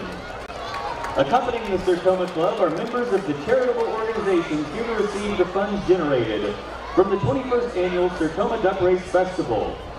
This year's recipients include Ozark Care to Learn, Children's Smile Center, Dogwood Ranch, the Ozark JROTC Booster Club, and the Ozark Tiger Pride Band Booster Club. This year's total donation to local charities from the Sertoma Duck Race Festival total $75,461. Since its inception in 2012, the 4C Sertoma Club has raised and donated over $452,000 to local children's charities here in Christian County. The 4C Sertoma Club would like to extend a sincere thank you to all of the sponsors and attendees of the largest annual community fundraiser event held here in Christian County. The success of 4C Sertoma Club continues to make an impact in the lives of children of our community. Thank you, Sertoma Duck Race Festival, for your hard work and dedication to Christian County. For more information on how you can become a Sertoman, please visit sertomaduckrace.com.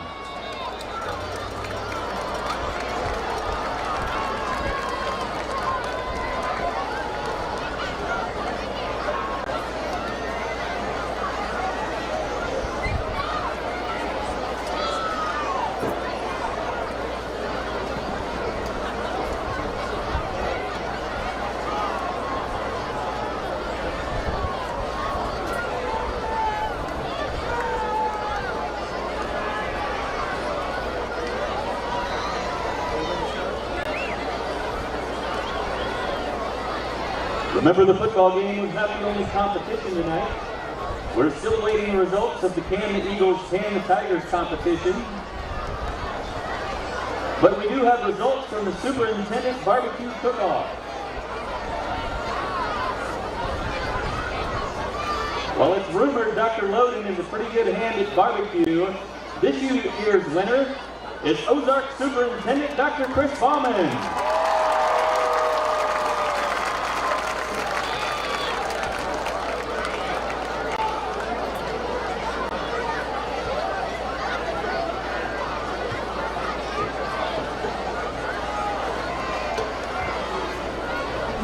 Between the third and fourth quarters, we will announce the winner of the Can the Eagles, Can the Tigers, benefiting Lisa Bees. That will be between the third and fourth quarters.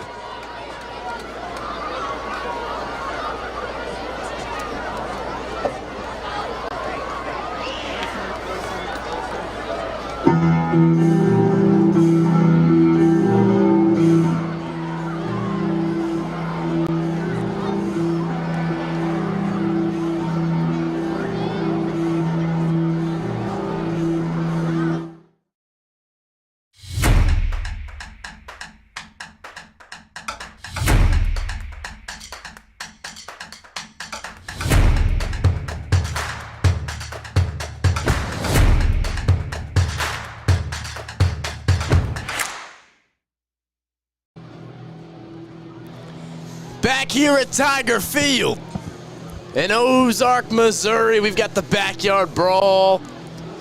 28-7, Nixa building up quite the lead here. We've still got a second half of football to play, but what a turn of events. The Ozarks started this game off scoring on their first offensive drive. Short kick here. Scoring on their first offensive drive and, well, haven't been able to do much since. And definitely haven't been able to stop the Eagles on offense either. Yeah, Nate. Ozark's first drive of the game was able to go down and score, but after the onside recovery kick by the Eagles, they have not been able to produce on offense at all. Their defense has not had a stop. I don't think so. From what I recall, I don't think they've had a stop yet. Actually, they've had one. They forced Nixa to punt once. But other than that, this Ozark defense has been having trouble with this offense all night. Specifically, Ramon Green has had an amazing game, and they'll look to him as we get into the second half. Yes, they will. Green has had his way in this one, and right there he shows it again. First down and more, moving into Tigers territory. Right off the bat, all day green. Adding to that stat total, came into this one with 1,514 yards. 14 yards. And he's at least probably 100 in that first half. Yeah, he had, what, the 80-yard touchdown run earlier? So he's definitely had 100. Wants Combs right there on the short check down. What is he averaging this year? Gotta find that out real quick.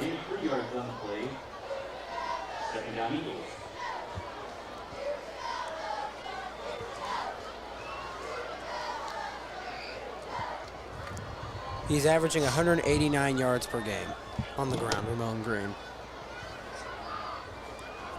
So by that rate, he should hit 1,700 by tonight if he keeps that up. Down the field, Knitzel finds Engelman. Brought down at about the 5-yard line. Noah Engelman, the deep ball to the lengthy 6'4" frame. And Engelman coming into this game almost only had 10 receptions on the season for 120 yards for the year. So we have not seen much of him this year, but right there, hooking up deep downfield, I'm glad to see him get involved in the offense a bit more, especially with his big frame that he has that he can use downfield.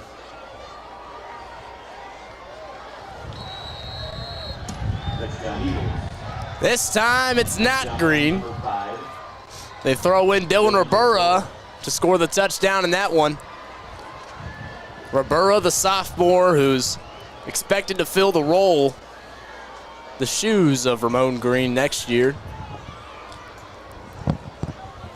He's had a good season so far. I mean, only really getting to play in garbage time, but he's definitely made the most of it. James on the PAT, it's up and good. The extra point is good.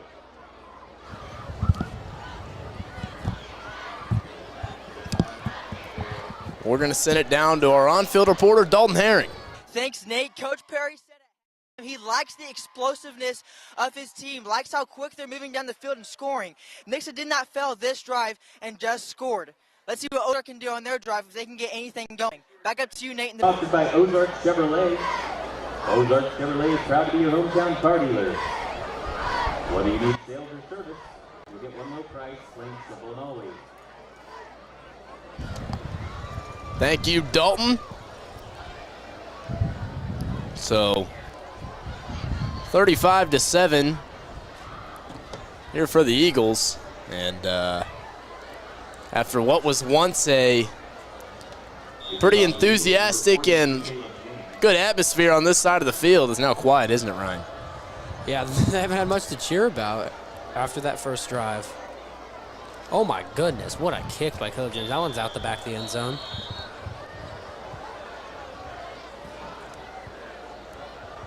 Following the touchback, 1st and 10, Tigers at the 20.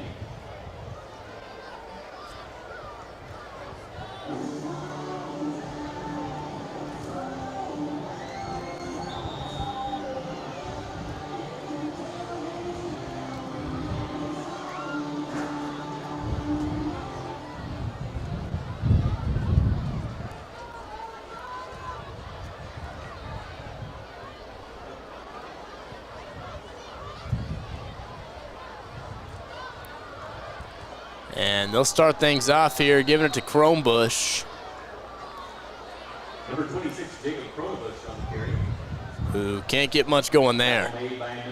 It's really been all DePay in this one. I mean, he has led this Tigers team to, I mean, this Tigers offense has played really well. I mean, just mental errors. I mean, all around, the whole team's played really well. Just mental errors have been beating them up. I mean, you've got a fumble. You had that fumble down there in the red zone on their second offensive drive of the game. DePay gonna get a quick throw off here to Not quite sure who that is. First completion of the game for the passing game for this Tigers offense. But, yeah, the score don't show it, but the running game in this offense in general has actually played pretty well. They've gone down into the red zone multiple times. They've had some good drives put together, but you had that one drive where they had the penalty that set them back, and then a sack right after that. That didn't help them out. They had a fumble down in the red zone. So, I mean, they've had drives that they've put together. They just haven't been able to convert ever since that first drive. Just shooting themselves in the foot. The pay on the keeper was chased down by Jaden Antonelli. Tackle made by number 6, Jaden Antonelli. Gain of 3 yards on the play, second down.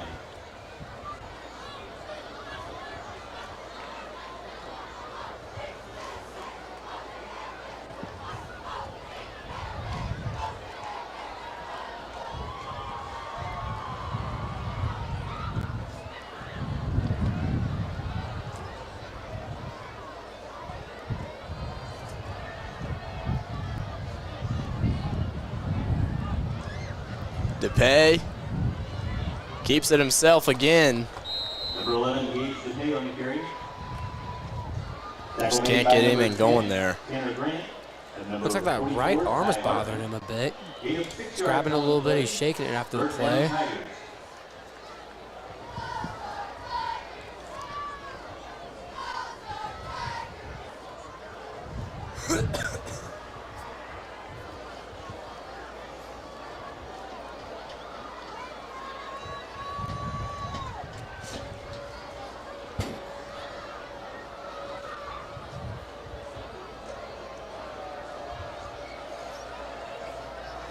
DePay on 3rd and 2.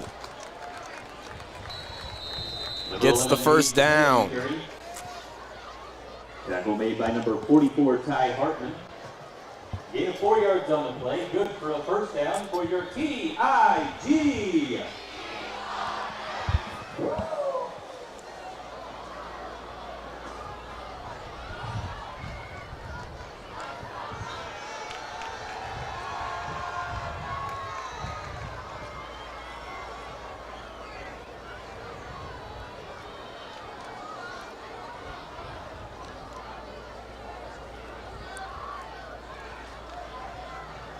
Hand off to Kronbusch.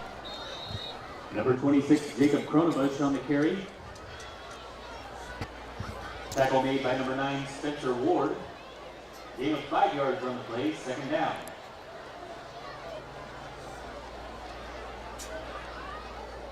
And this Ozark team's probably been averaging, what, 4 or 5 yards a carry? And if I had to take a guess, it's probably around where it is. They've played a pretty good game on the ground. They just, like we were talking earlier, the mental errors, the penalties, the fumbles. I mean, they've put together a couple good drives, just haven't been able to convert on them. DePay trying to follow his blockers there. DePay on the carry. Initial contact by number 22, Gage Corlett. Gain of 2 yards on the play, third down Tigers.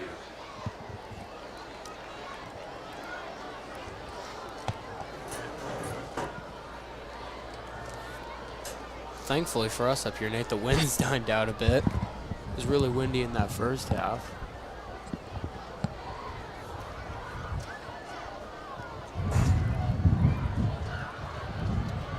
Right as I said it. Yeah. My bad.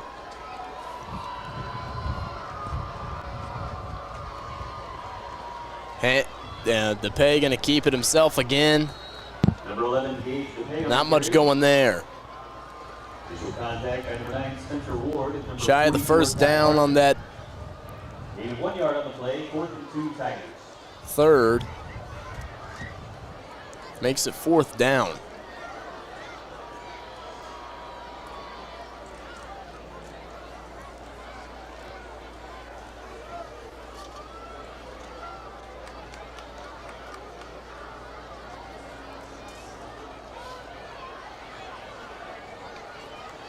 DePay on the keeper. Got the first. Makes his way up to the 45-yard line. By number 44, Ty Hartman. Gain of 5 yards on the play. Good for a first down for your TIG. Nixa in this game really is pretty much learning from their mistakes that they had last week against Republic. I mean, Ozark and Republic played pretty much the exact same way, and it looked like the game was going the same way until the onside kick. And I like the fact that Nixa got aggressive after that first drive, and really they've gotten away from it just because they've realized that if they let Ozark just drive it down the field, that they're going to be caught in a shootout like they were last week, which didn't go well. DePay, the deep ball. Picked off by Spencer Ward. Overthrew the man. Ward picked it off. Gets a good return out of it, too.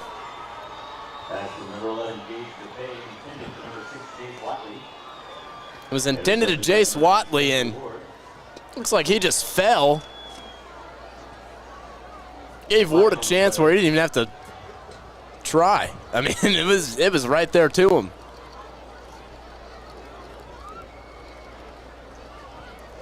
So Green out of the game, out right now on the sideline. And they'll put Rivera in there, probably just trying to save him up for this postseason run they're preparing for next week.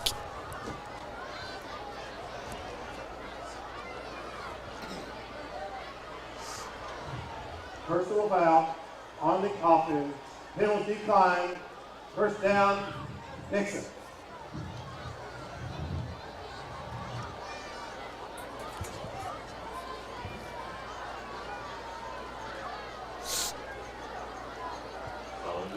I wonder if we could get close in the fourth quarter if we'll see Nate Huber and Drew Blevins come out at quarterback. We've seen that a couple times this season when we've had bigger leads. I say if they score here, we'll see those two guys come out and play a little bit.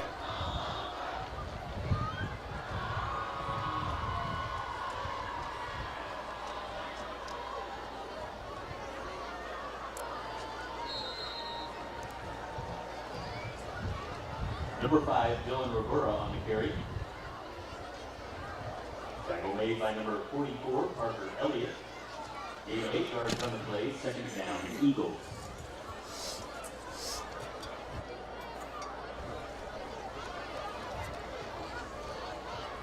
Second and 2 here for Knensel.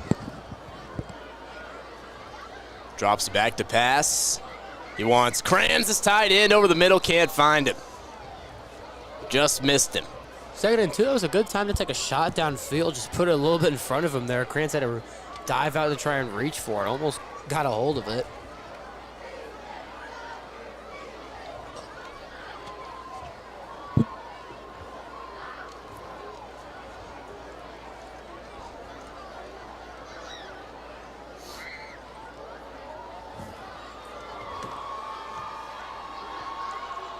Handoff, Rivera.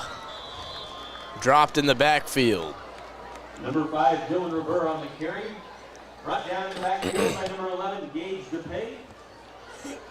Loss of 1 yard on the play, fourth down, Eagles. Gage DePay's now making plays out in the defense. I didn't realize he was playing both ways till just now.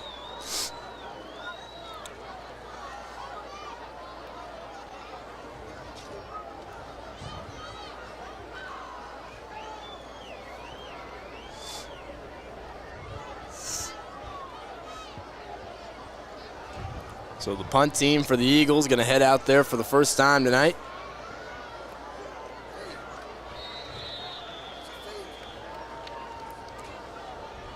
And I think they got that. It looked like Spencer dove. Yeah, they're going to spot that. Hey, look at that. Just reached for it right at the end. Great job right there by Spencer Ward, reaching for the first down. Great fake punt, too, by this Eagles special teams unit. Keeping that drive alive. Trying to get an update on that hunt for first place in the Class 6 District 3 between your Nixa Eagles and Lee Summit North. That time. And I think, if I can read that correctly, it's a bit of a difficult scoreboard to read on the broadcast, but believe it's 20-17, so already right there, it's a good chance that Nixa's got the #1 seed. That means every district game we'll play will be at the Palace. Tackle made by number 44, Parker. So that'll be fun, having some district playoff games at home. Yep, all of them. That's nice. We don't have to travel anywhere.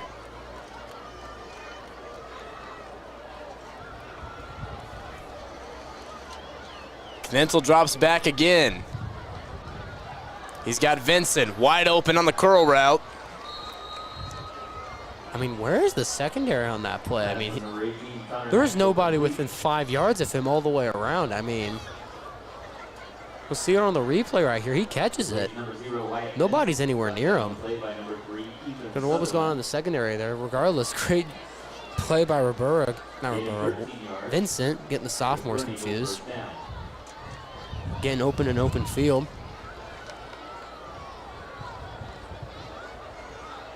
Knitzel wants Combs over the middle. It is, he was thrown there. Great job by Caleb Combs sliding, making the catch right there. Nix is moving. 15 yards on the play. With Brent Eagles first down.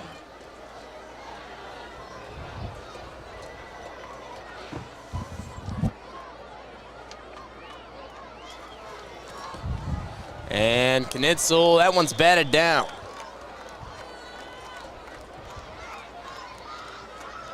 Pass from number 18, Maxwell. Knocked down by number 4, Cooper Boobin. Second down, Eagles.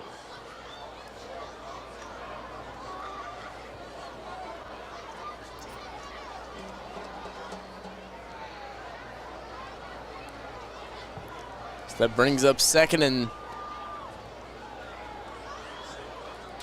10.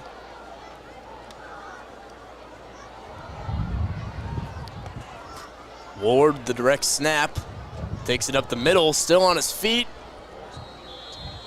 And he'll finally be stopped at about the 6.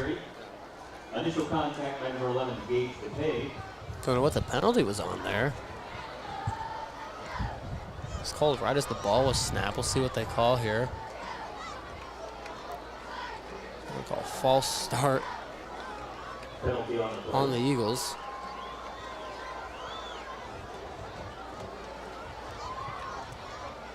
It's a good moment to just send a reminder out to all you guys watching at home as we head into postseason play. Just a quick reminder that all games will be going to Misha TV and will be a $10 pay-per-view. There will be a free audio-only stream. But for updates to check Nixa Athletics as we get into postseason play. Park Hill South's got a chance to score here on Lee Summit North. That's going to make that game interesting. Can't tell how much time's left on the clock because might be the worst scoreboard I've ever seen in my life, but ooh, nice. Here's Dylan Ribera. Loses it. Picked up by Ward. He'll stumble his way up to the 9. And it was a broken play, but they got through and all the way up to the 10-yard line. Great play right there by Dylan Ribera and Spencer Ward. Spencer Ward picking the ball up for him. So we get under 1:30 left in the third.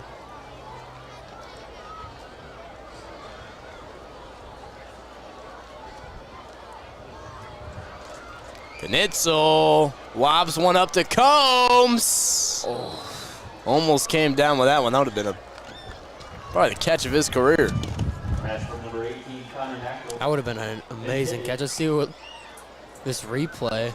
Yeah, back to the end zone. Just couldn't hold on to it. Great shot down there by whoever's running that field cam. I think that's Elijah. Great job on there on that camera work. So on 4th down, James will head out there to kick the field goal try.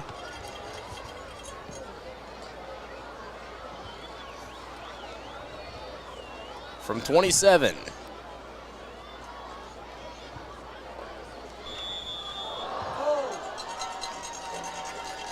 And nailed that one off the goal post.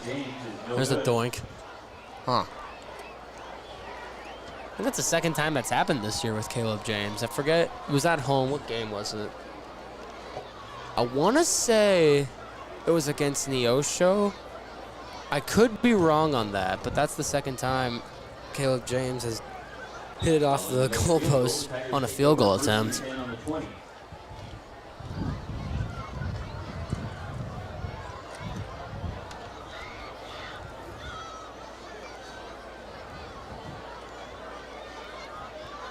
So more than likely, these two teams are gonna play each other again next week at the Palace.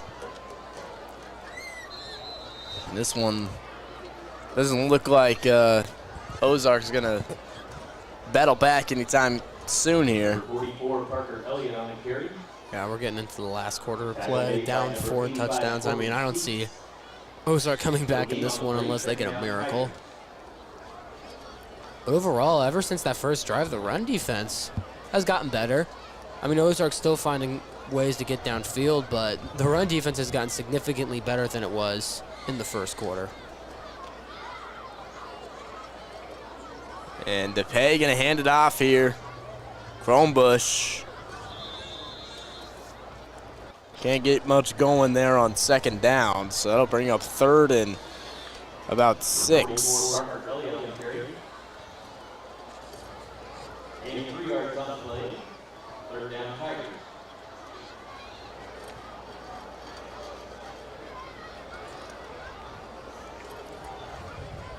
And Park Hill South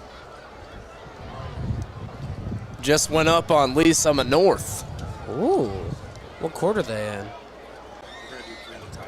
I wish I could tell you. I wish I could tell you. Believe they're in the 3rd. It might be timeouts. Yeah, I wish I could tell you. Regardless, that's huge for the way the bracket would shake up. Who's below them? I think it's Kickapoo, right? Behind Lee Summit North. I think it's Kickapoo in the district. In the south end zone. I think they're 6-2. I believe so. So if the points work out the right way, if that game stays the way it is, we could see a change in district, and we'll be back after this break. Ladies and gentlemen, thank you so much for donating to Least of These last year. 118,543 pounds of food were collected for Least of These. This year, a total of 116,096 pounds of food were collected. Congratulations to the Nixa Eagles for canning the Ozark Tigers. Thank you for your continued support of Least of These and the families in need in our community.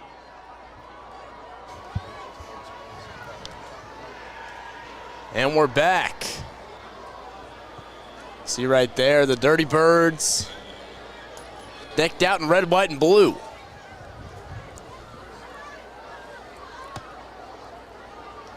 Here in the 4th quarter.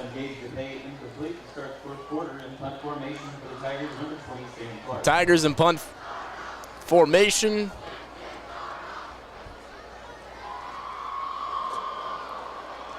And that one muffed in the end zone, and he'll be tackled. That's a safety. And this is just really high snap. The backyard beatdown. Yikes. We'll get 2 weeks of it the way it's going right now. For a safety.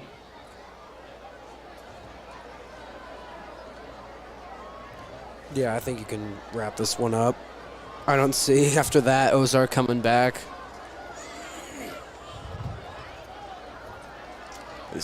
This defense scared us a little bit in the beginning, but have really come through so far here. It'll be interesting to see as we get later into the playoffs how teams will attack this defense, especially with how they played on the run the last 2 weeks, but they might change that up a bit. They've played really good against the run ever since that's it. Late second quarter, start of this. I mean, they've been playing really well.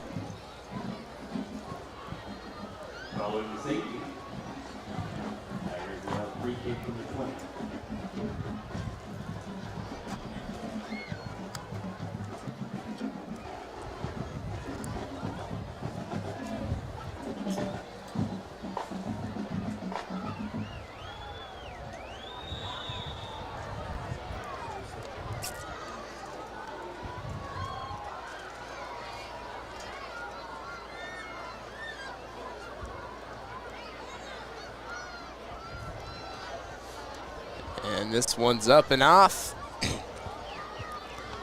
Jordan Tyler going to return. And Tyler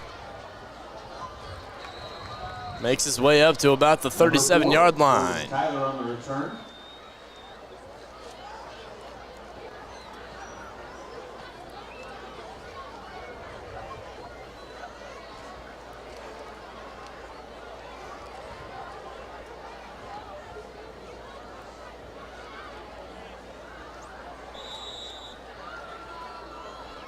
First and 10 Eagles from the 38-yard line.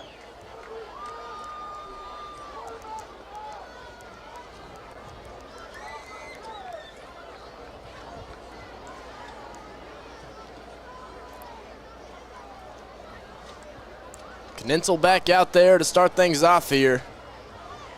He'll hand it off to Rivera. Makes his way up to about the 45-yard line. Number 5, Dylan Rivera on the carry. Tackle made by number 11, Gage DeVay.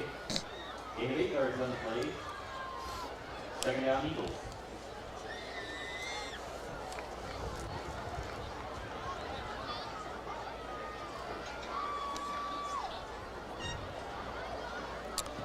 Wants Combs on this one, the slant route. Pass from number 18, Connor Natural, completes number 11, Cale Combs. Tackle made by number 3, Ethan Sutherland. I mean, that was just a great play right there. Fake the handoff, set your feet, throw a laser over the field to Cale Combs. Great play, great throw. Nix is already moving. And that time, Kranz, the big tight end, refusing to go down. Pass from number 18, Connor Natural. And this stadium is dead quiet. 87, Gavin Kranz. Gain 18 yards on the play. Tackle there by number 13, Garrett Ballard, and number 32, Brock Dodd.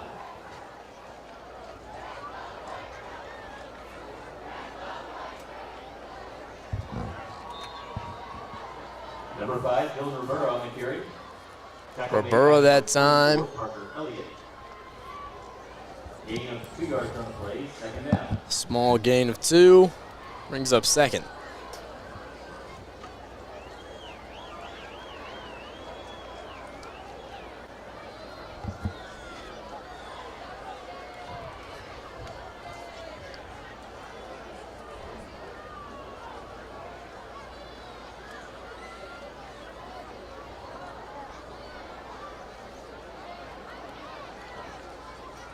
Here's Michelle on the handoff.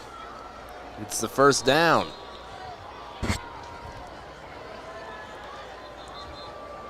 That's number 8, Rylan Michelle. Got a flag down on the field, down by the 14-yard line. Penalty on the play. See what the call is here.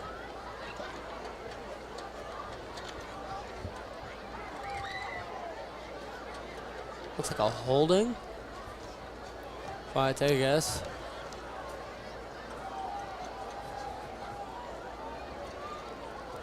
Holding on the offense.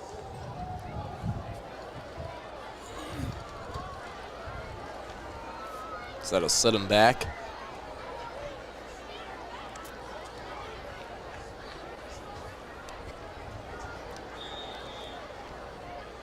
All right, we get a score here. We got the running clock. So, and then this game will be over shortly. Knintzel drops back. He wants Engelman, deep ball.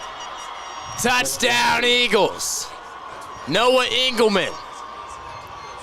Touchdown pass. Only his third touchdown on the year, but great throw, great catch by Noah Engelman. Connor Knintzel has been pinpoint in this second half. You know, I'm excited to see the difference that Noah England will make in the passing game come district playoff time. You're excited over there? What just happened? What happened in the Park Hills? We got a good game at Lee Summit North, as they're trying to defend their home territory against Park Hill South, who, if you don't know, is I think 3 and 4, and it's a tight one. 26-24. At least Summit North just scored again. Is that deja vu to anybody else except me? It sounds like exactly what happened last week with Nixa and Republic.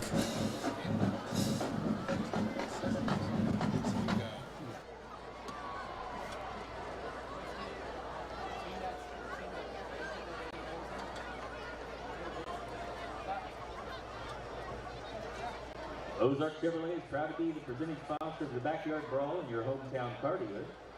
Whether you need sales or service, you'll get one low price, plain and simple always. Ozark Chevrolet. Kickoff formation for the Eagles. So James back out there.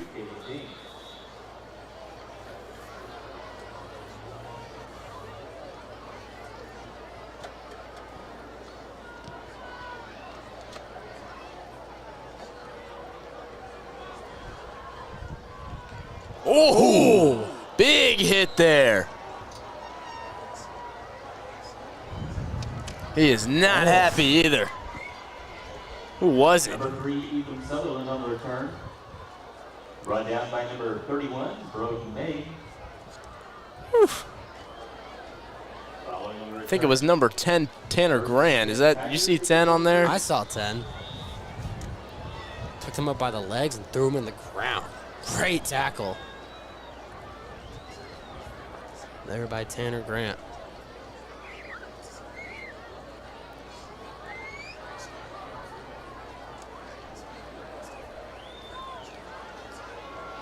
And it's Chromebush.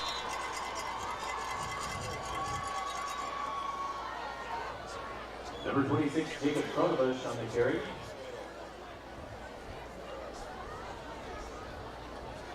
Gained 12 yards on the play, good for a first down for your TIG.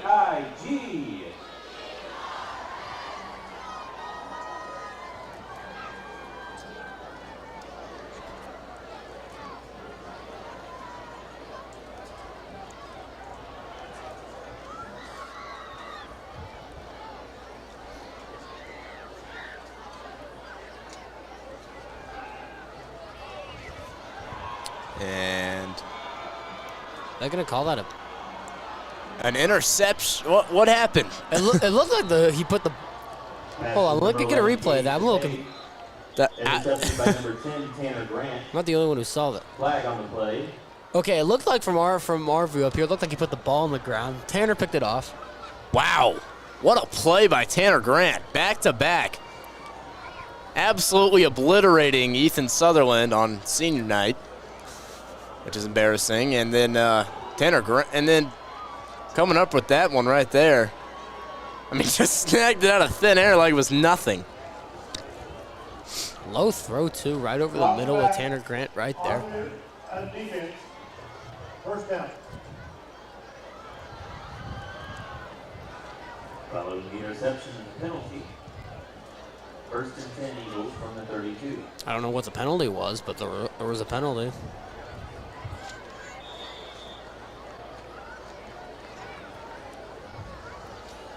So, Knitzel back out there. Looking, time. Hit as he throws, and ball falls incomplete. Pass for number 18, Connor Knackle, intended for number 11, Cale Combs. Incomplete. Second down, Eagles.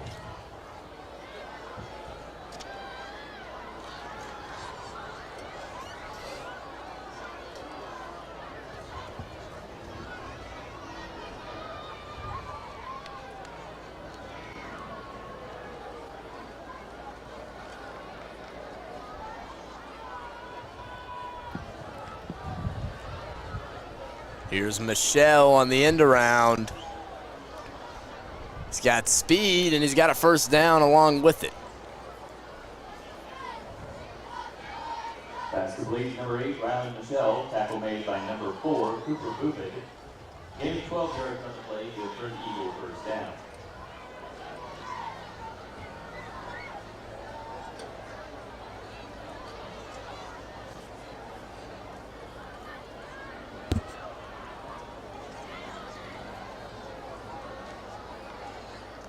Knitzel back there all by himself. Wants to pass to Gavin Kranz, who is into the end zone for a touchdown, Eagles. Gavin Kranz, G-Bot, the big tight end. Just found him down the seam, and Kranz got another one.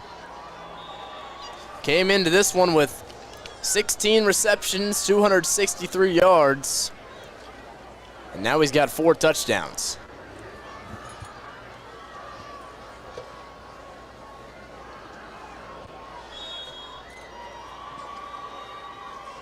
The extra point is good.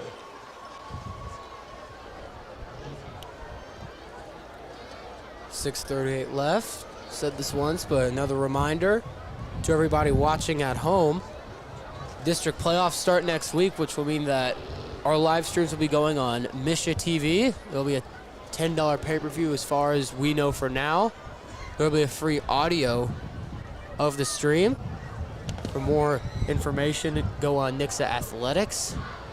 You'll find information posted there as we get into playoffs, which it looks like we're going to be playing the Ozark Tigers again back in Nixa.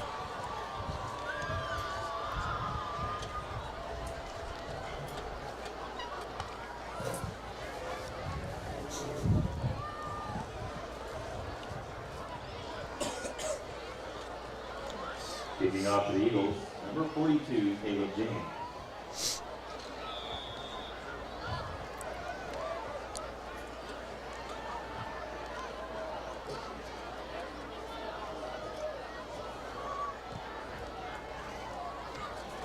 And this one is back to Sutherland, who may have a bit of post-trauma distress. Tackle made by number 6, Jaden Antonelli.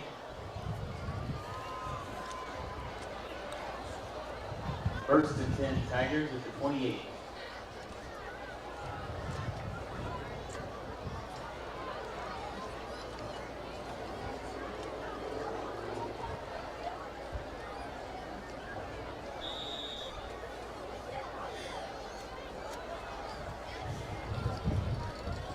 So, DePay back out there. No, they've got a different guy out there. Connor McMurray. A junior.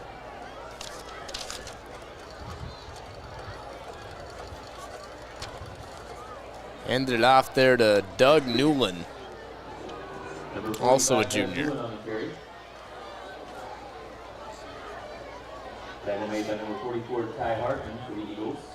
Gain of 2 yards on the play, second down Tigers.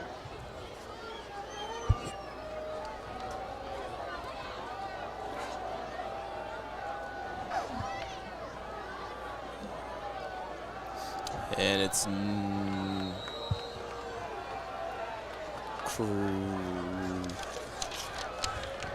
Peyton Bollinger? Number 22, Peyton Bollinger on the carry. A sophomore. Number 44, Ty Hartman on the tackle. This second half, this Nixa defense has just stopped every and any attempt that this Ozark offense has had trying to get the run game or the passing game going. They've had nothing going ever since halftime ended.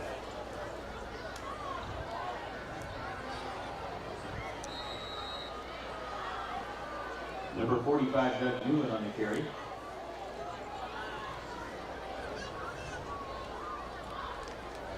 Tackle made by number 48, Elijah Frazier for the Eagles, fourth down Tigers.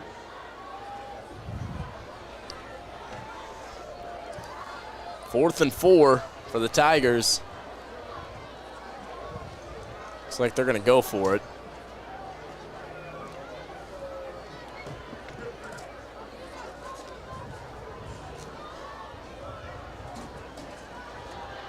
And they'll complete a pass and get the fourth down. Ball's loose on the ground. Eagles got it. Fumble on the play, recovered by the Eagles. Well, you can run a couple of run plays and call this game over.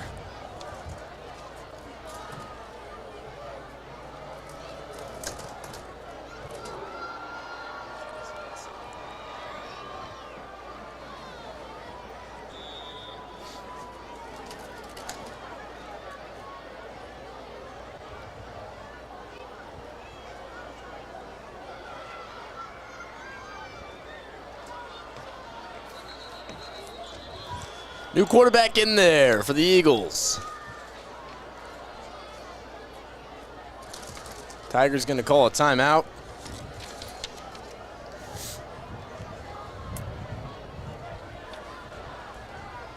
Zuber, who is back in. We're going to take a break here for the timeout. We'll be back.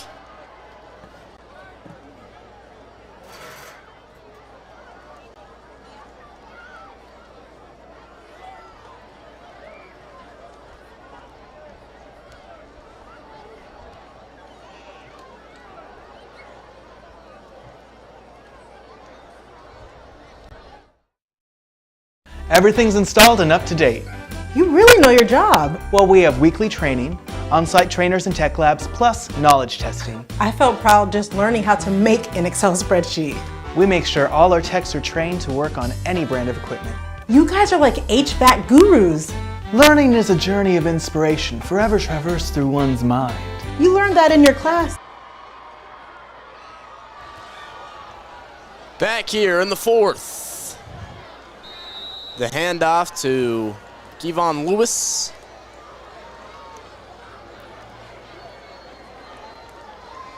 The big running back. Number 35, Kevin Lewis on the carry. Tackle made by number 19, Mason Hiley, gaining 8 yards. Second down, Eagles.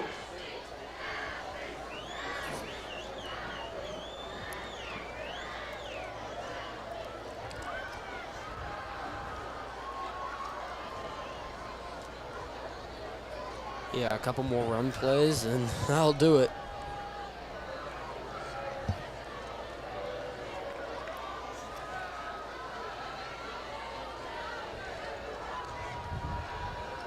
And Lewis breaks free. I say that unless Kevon Lewis decides to score.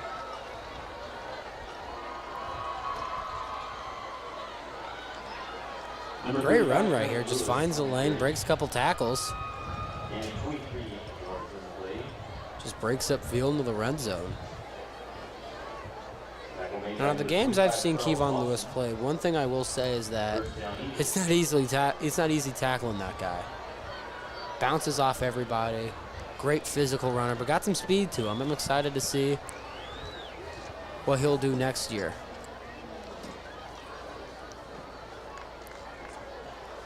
Uber. It's a false start. And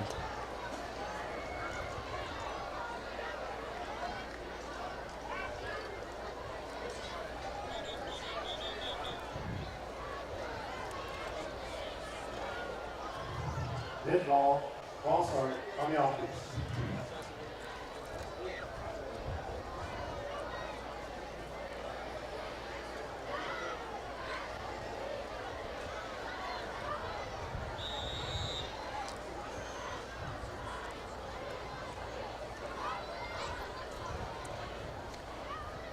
First and 15 after the false start.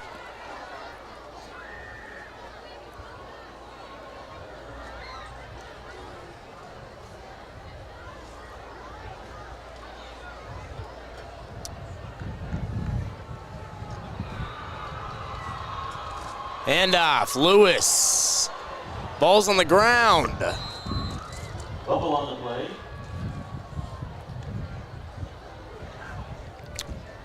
Looks like the Eagles recovered. We head into the final seconds. Final 40 seconds. One word, Nate. Domination. Domination. Vengeance. Chip on their shoulder. After the first drive, Ozark got nothing going the rest of the game. And Nixa had everything rolling for him. There's a knee, victory formation, ball game.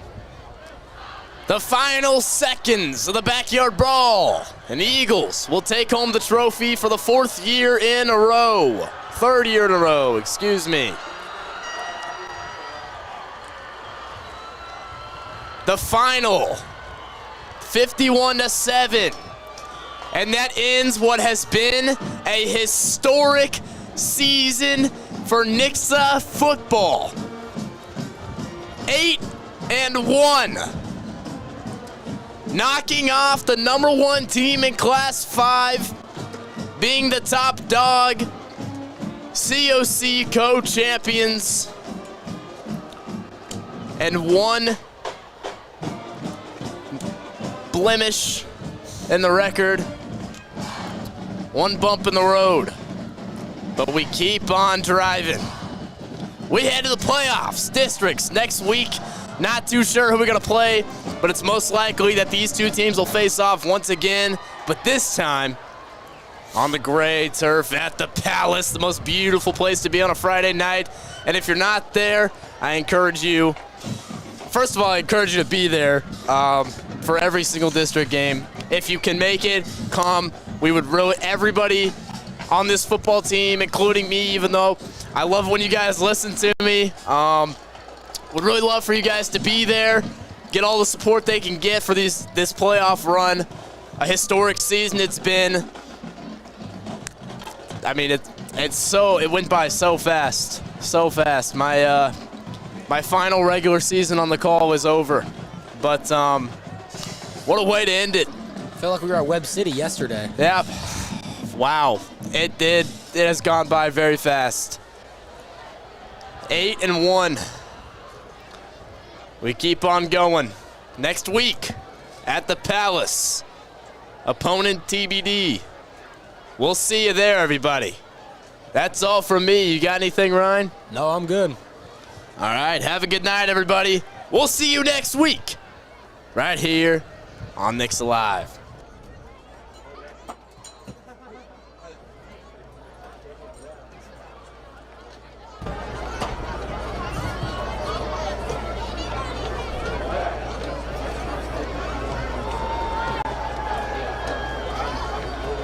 Leah Greenwood, Pat Haley, and Crystal Garner, Headliner News.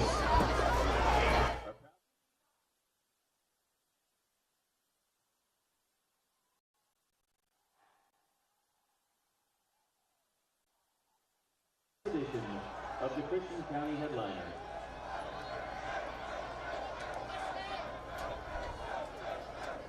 Once again, thank you to both communities for coming together to support Least of These.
Ask you a few questions.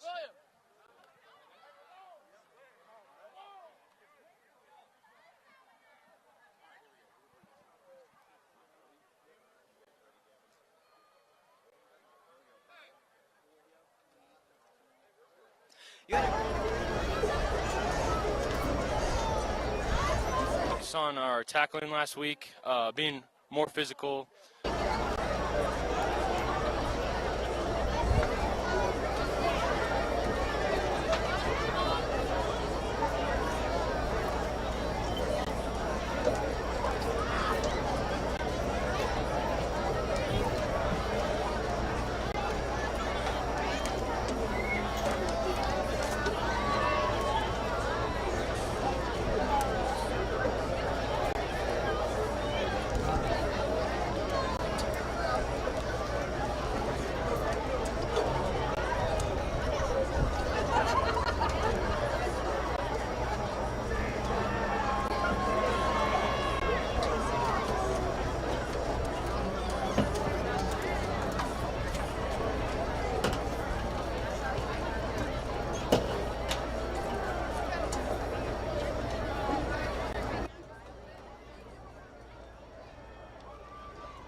Everything's installed and up to date.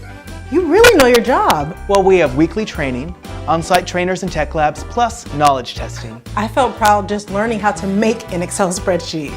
We make sure all our techs are trained to work on any brand of equipment. You guys are like HVAC gurus.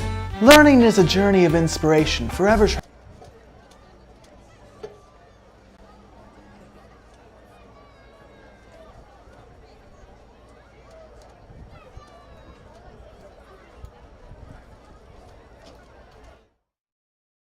Everything's installed and up to date. You really know your job. Well, we have weekly training, on-site trainers and tech labs, plus knowledge testing. I felt proud just learning how to make an Excel spreadsheet. We make sure all our techs are trained to work on any brand of equipment. You guys are like HVAC gurus. Learning is a journey of inspiration, forever traversed through one's mind. You learned that in your class. Fortune cookie. Call or visit airservicesheatac.com today to schedule your furnace tune-up for $89.